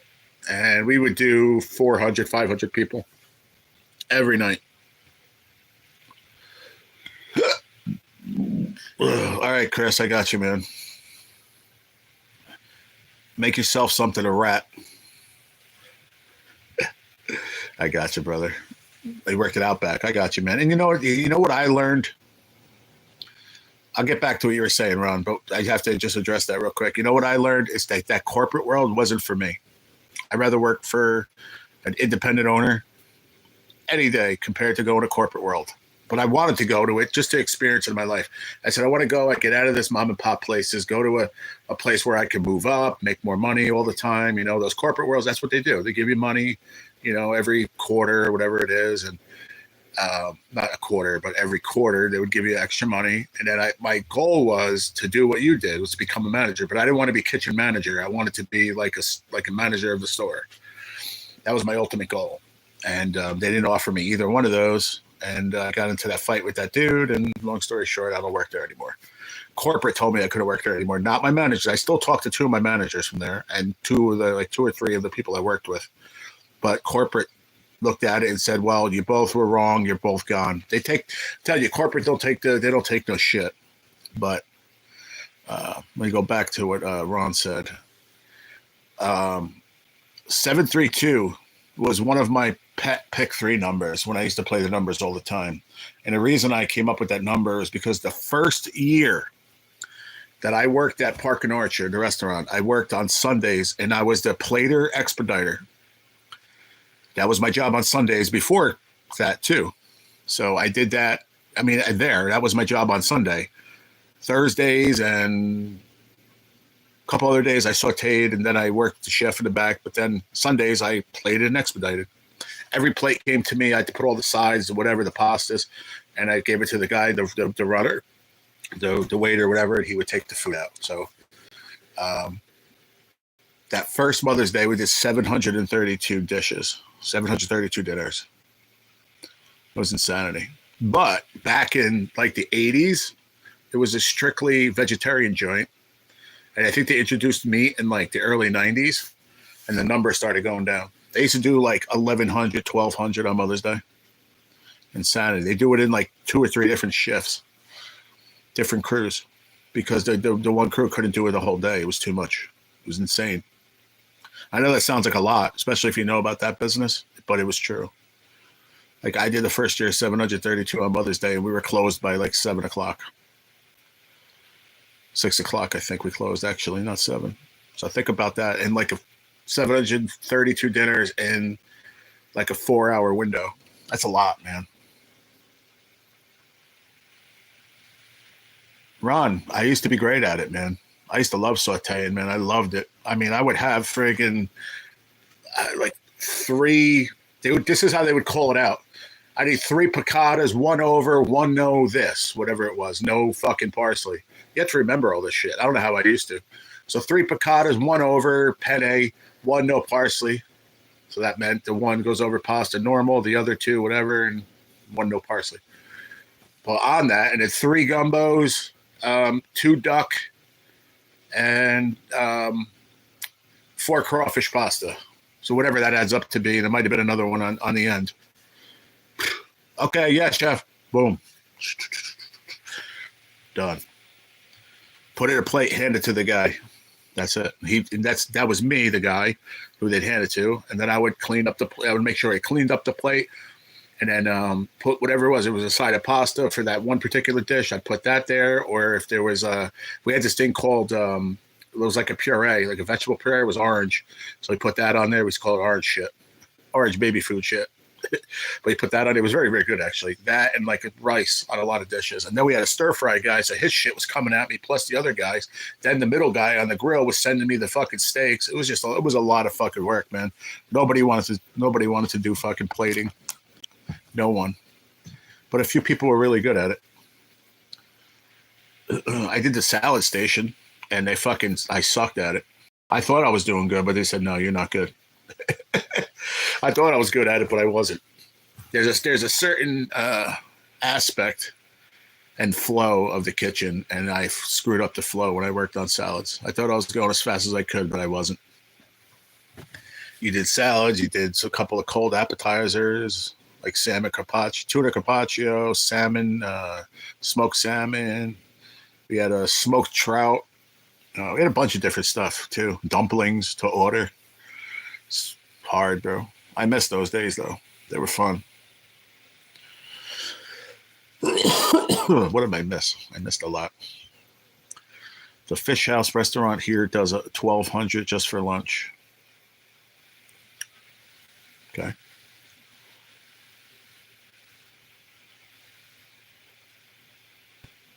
If it wasn't for that restaurant, the Fish House would be a high-end driver. Yeah, that's understandable.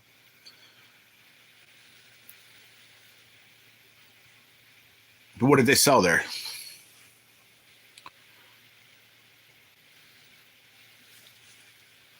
Or where's the condo, right? You're right about that. Big Boy Rails, too. What's up? How are you? I'm okay. How you doing? I know it's been a very, very long time. I haven't seen you in a while. Sorry, I didn't see you in the chat. Sorry. Grouper sandwich. What did they? What was it like though? Was it like a? It wasn't like a sit down dinner restaurant joint, was it? You looked at the menu before Rusty Bell. Oh, yeah, but that was a long time ago. I don't remember. It's not, but it wasn't a huge menu. If I remember correctly. I don't know. I forgot, man.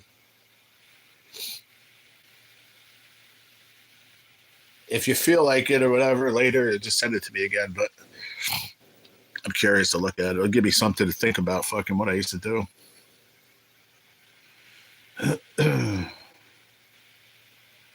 Most, I promise you this, any Italian restaurant or whatever, they're not doing, dude, I'm not even lying. The one I said before, my friend Sal, I didn't say his name, but that was Sal, the one that worked with me at the one, and then I worked for him at the other restaurant. They would do like, there was reservations only, no walk-ins. So dinner service would be at like 4:45 or 5 o'clock. Sometimes we'd be cleaned up and be done by 8, cleaned up, gone home. Like, what? That was another thing. He didn't want to pay me a salary. He wanted to pay me by the hour.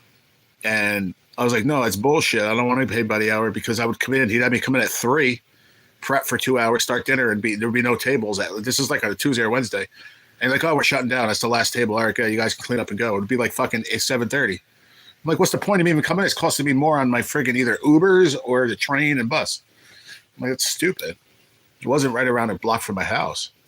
It was like 6 towns away. So that was another big part of it I didn't like. What's up, Deadpool? Oh, okay. No, they keep changing stuff around. Never the same. The only thing the same is the grouper sandwich. Okay.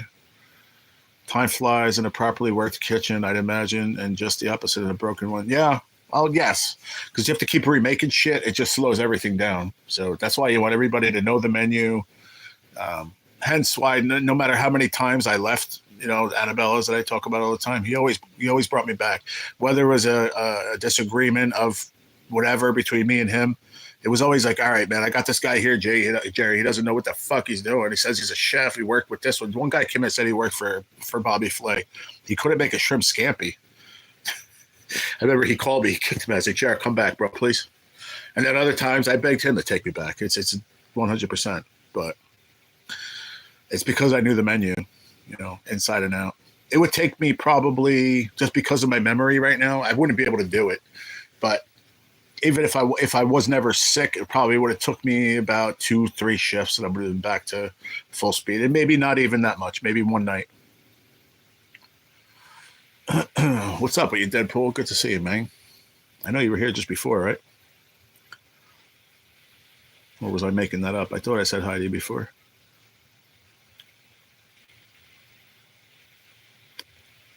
Well, this thing must be broken, or I told you, most of my chat left, man. It only says 6 people here. 1, 2, 3, 4. Yeah, it's only about 5 or 6 people talking, so that's weird. When I had 15 people, and then we started talking about working and stuff, then people left. That's weird. Just came in now? Okay. I thought I said hello to you before, too. Could have sworn it. I don't think it's going to let me go up that far. I could have sworn you were in here just before, unless it was somebody else that made up a channel with your name and a wrench.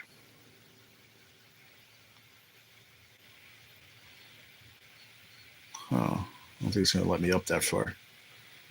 Could have sworn you popped in and said hello. I'd have to go slow through it. That's all right. Don't matter.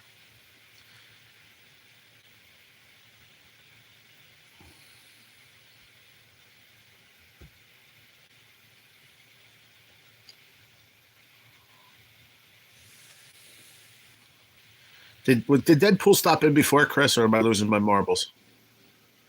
Because he said he just came in now. I could have sworn I said, "Hey, Deadpool," earlier. Still here, but eating. What'd you make, Chris? He said marbles. Okay. Unless it was somebody else and I said Deadpool. That's funny. I hear you, bro. It's all good. I must have saw somebody else's name, but I could have sworn I said, "Hey, Deadpool." Did I ever watch the old school Iron Chef? Yeah, I used to watch it. Yeah.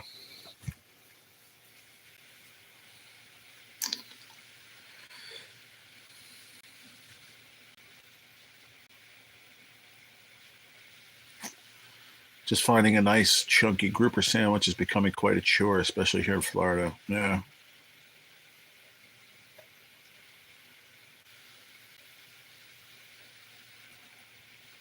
Yeah. Excuse me. 2 eggs scrambled, 1 sausage patty, 1 heated up biscuit. That's cool. Enjoy it.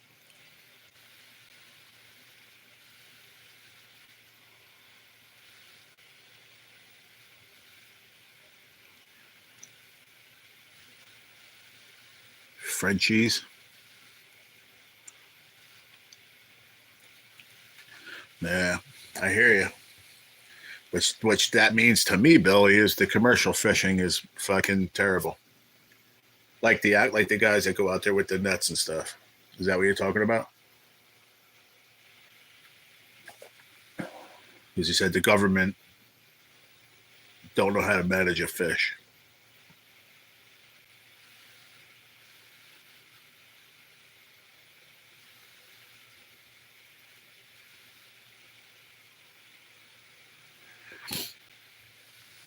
Yeah, I know. And he actually goes out and fishes too and sells to the market, but for bait fish or whatever, right? You said.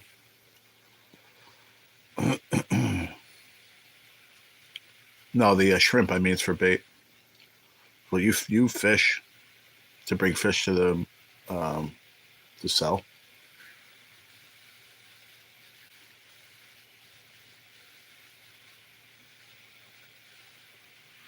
I used to fish out of their conch fritter.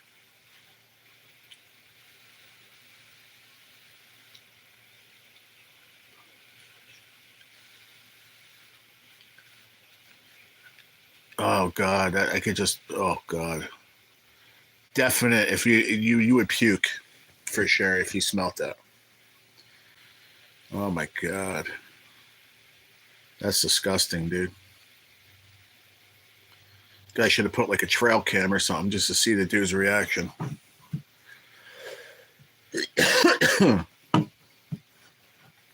But I'm gonna stay out for about another 15 minutes, guys. 10, 15 minutes. I'm gonna bounce. I'm starting to feel a little lightheaded, but not sick. Just I don't know. I need to lay down or something. I don't know. I'm just gonna rest for a little bit.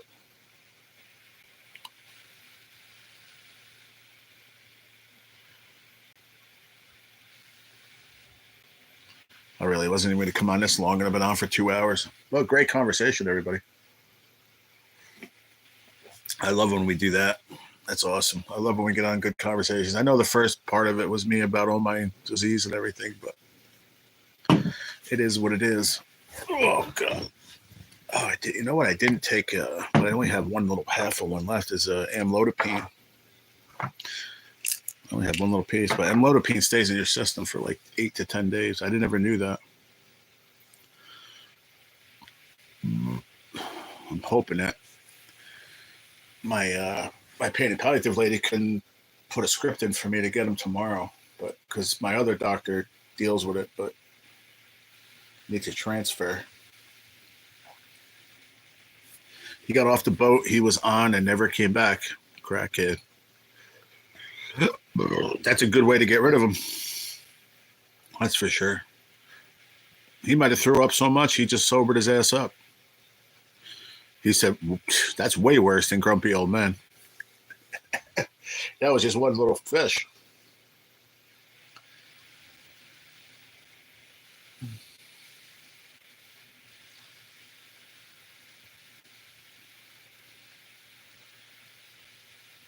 That's crazy. Yeah, that's what we always do. So that's what makes it so enjoyable. Appreciate that, Ron. Like I said, I know I said it before. I'll say it again. Though, thank you for everybody. With the concerning comments and just to see how I was doing and stuff. I appreciate it, man. I'm all right. We're gonna get through this one too. It's not that I don't want to say it's not a major thing because it is. It's affecting my life and these ulcers. You could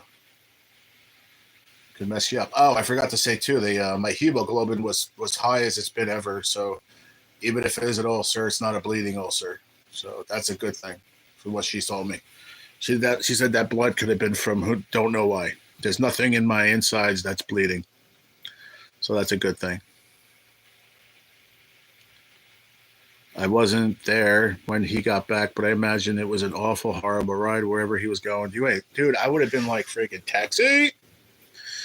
Fucking just get off a boat, you got money. Dude, I would have been getting the bus or train, whatever. Wasn't good. Dude, if I open the door and it smell like that, dude, I'm not getting in that car and driving somewhere. Nuh-uh. Even if you roll the window down, that shit would stink that long. No way, man. For a week and 95 degrees? Oh, no way. That had to smell. I can't even, I could smell, I've smelt like bad squid. I remember one time a guy, I don't know why he did this. I'll never forget it. I think we told him, oh, take out like 4 bags of calamari. It's already cleaned, just got to cut it in the tubes. Some of them still had everything. You had to clean them up, but they were frozen. You had to take out that little cartilage thing that's in there, right? And, cut off some other pieces. Anyway, he must have took them out, put them in like a bucket with water, forgot about it, put something over it. Dude, I don't even know how long ago. I don't know how many days it was because he didn't remember when he put it there. He opened it up, dude. It stunk up the whole kitchen. We had to open the door, and it was horrible, dude. That stinks when it's old and rotten. So I can't imagine. And that's like a kitchen that's wide open with fans. Whew. I'm muted. Why are you muted? I can't hear you chewing. I don't understand that one. You don't want to hear me talk while you're eating? Oh, well, yeah, you said it earlier too when I was eating. I didn't do it on purpose. I was just talking. Frenchie's always had a fly problem. I imagine that car was full of maggots. Oh yeah, had to be. But then, yeah, I don't know. Could that? Yeah, I don't know. Yeah, I don't know. I guess they could have. That's just gross, to be honest.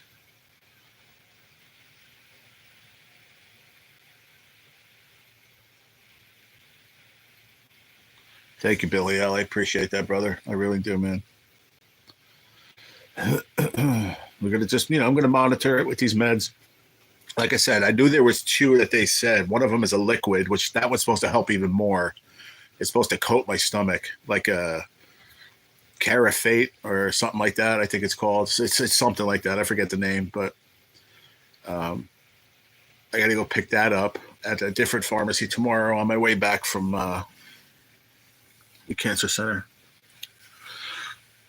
So I'll get that and that plus the other one plus the maybe I'm going to ask her. Is it good to I should have asked them that yesterday. They said to continue to take the antacids too, but on this one, the sucralfate, these pills, they had it in liquid form, but they were out. So he gave me the pill form, which was still covered under the insurance. But it says to take where'd it go? Where did I see this? Oh, I think I saw it on the when they sent it to you online. It said that to take it 1 hour before I'm going to eat a meal or 2 hours after, and to take any antacids like an hour after I take that pill. It's kind of weird. So I got to follow all this crazy shit. I once dumped a 2-week-old cooler filled with wrung lobster heads Oh my God. Onto a kid's outside AC compressor for stealing my brother's bike back in the day. The heads were jellified. Ooh, that's just so gross, dude. Oh my God.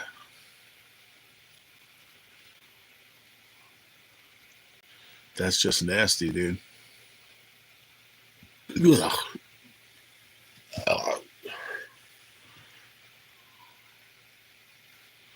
What is rung? What is that? WRUNG. Rung lobster.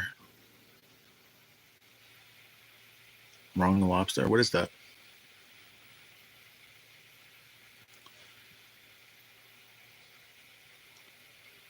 Oh, you will never get that smell out of that cooler ever. I bet you. Never, ever, ever.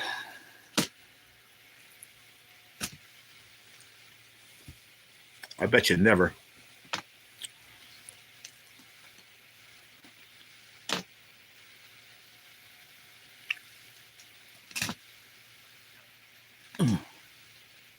Still hungry. I just don't want the bread.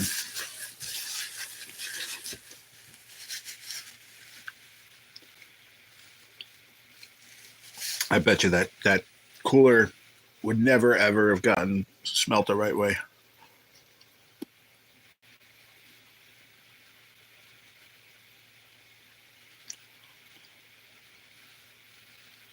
Hi, Stacy.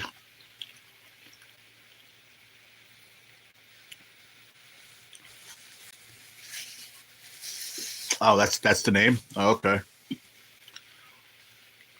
He said took the heads off, silly. What? Cool. I remember you said you were going to come if you made it back home. I was just about to end it because I wasn't even going to come on for this long. I'll stay on for a little bit longer.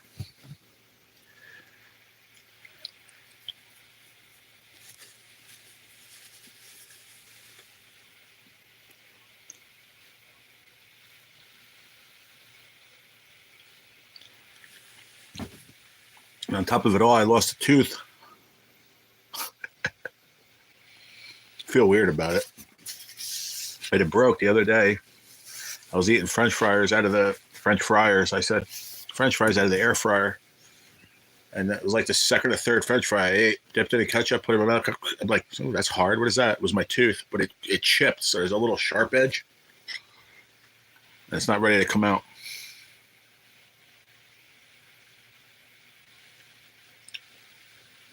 Hi, Stack. Who's Stack?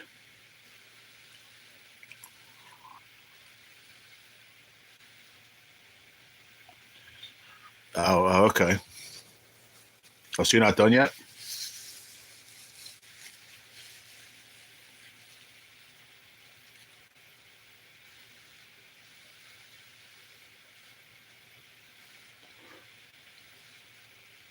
I was wondering who Stack. I was like, what are you talking about? Is that like your new nickname for Stacy? Stack? Hey, Stack.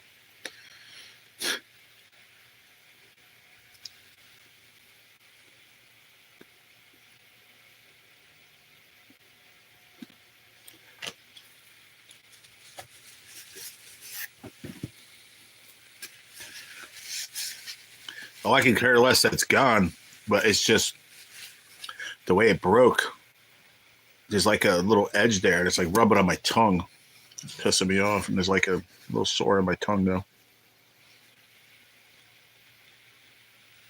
Every time I like swallow, my tongue hits it right there.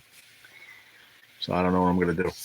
I'm hoping that it falls out by itself too, but I don't know what's gonna happen. I got enough shit going on. What's up, Scotty? What are you doing, Scotty? Where you been, Scotty? And I know what you're gonna say. Working. Yeah, just got home, but had to stop on the way home at thrift store to use the. Oh, okay. I thought you meant that you were stopping home to go. I got you.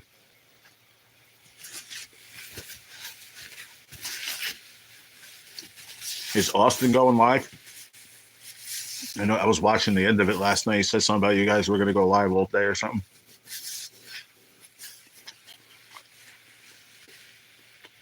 Hmm. Where can you get them at, Billy O?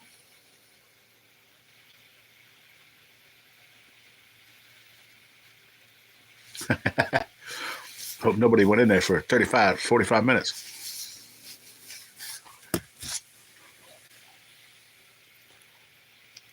Headed to the casino. Nice, man. Good luck, brother. Oh, okay.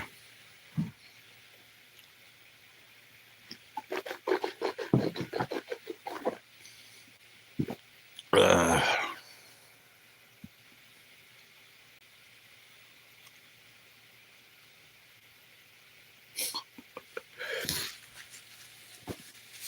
get the freaking the spray. They gave me 70 in free play. There you go. Good luck, man. Hopefully, you can turn that 70 into $7,000. It is possible. Good luck, man. What do you usually play, Scotty? What do you play in a casino, mind you? I don't know what I was saying.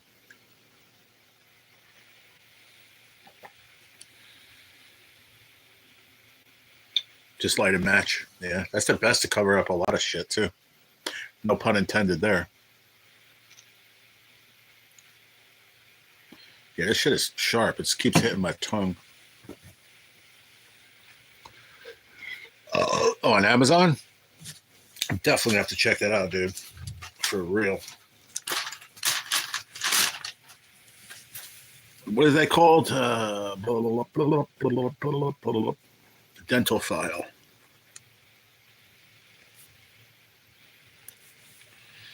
On Amazon. I got to see how much they are because I really don't have any money until I get my YouTube revenue on the 22nd or 23rd. And I have our whatchamacallit, our football stuff. We have to do those too. I never even did that, man. You can use an L file? I don't have that either.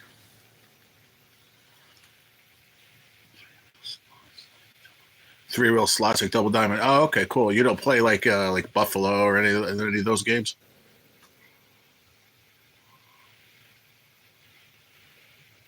Yeah, you got to change it to like one less word though, Ron. It sounds better. Stacy's Indian name is Walks with Hanging Paper. I don't know. It just sounds better, I think. All right, talk to me, guys, please. Help me out. Where am I? There we go. What happened to the previous? Oh, it fell out. There it is. What the heck? I was like, where the hell did the games go? Okay. So, Monday. What was the final that score? Anyone else but Chris, because I know he's going to not like it.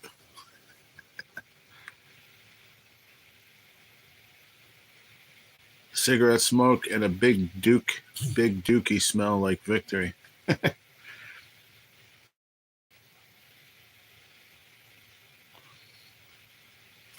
Did you send me the link, Billy-O? Is that what you did? Oh, you sent me a photo. Okay. I can't open it just yet, but that's cool.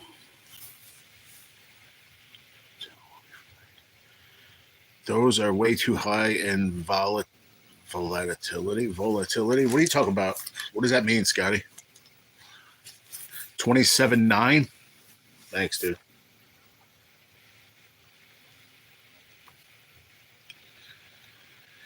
Okay. Then we have to go back and do all the totals and shit. I'll throw it up on my. You know what? Let's do it right now. Because I don't think I did Saturday. I don't think I added Saturday, did I? No, we did only the first bit. We only did Saturday. That's right. Saturday.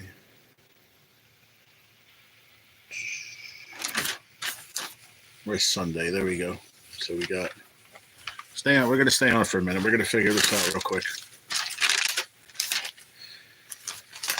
All right, let's do this. So Sunday, 1:00. Bills won. So Billy-O. Just gonna do it like this. / Billy-O. Chris and Rocco. Latoya and RFD.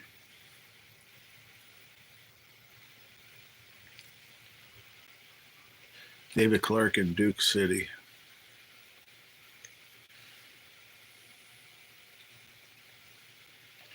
Okay, me and Stacy were the only ones that had the Broncos. All right, so we get nothing. Eagles and Packers.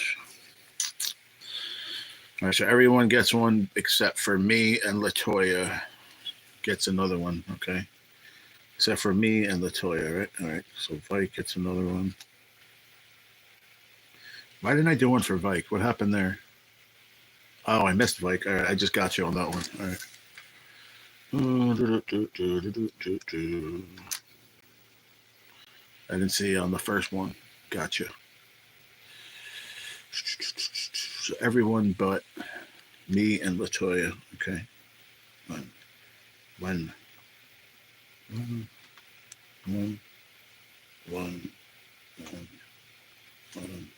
one. Okay. And so we had one other game, right? Was on Sunday. Commanders and Bucks. You know, let's take it out of there too. That's what I'll do. I'll take them out. It'll be easier that way for me. Commanders and Bucks. Oh, I won on that one. Okay. Chris, Rocco, me. My first win.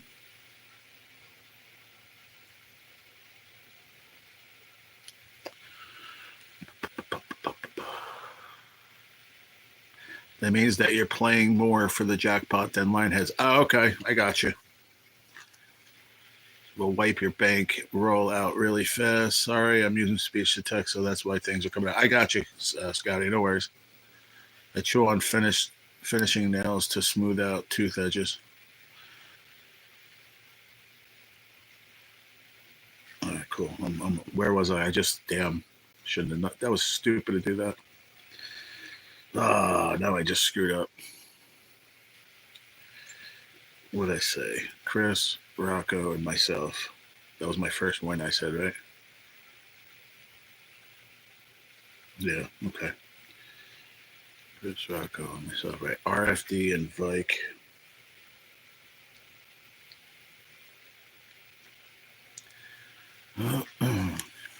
I got you. No worries. You too, Zigzag. Have a good one.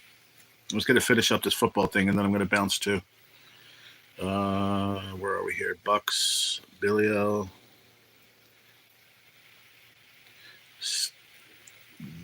Billy L. Stacy and Latoya. David Clark.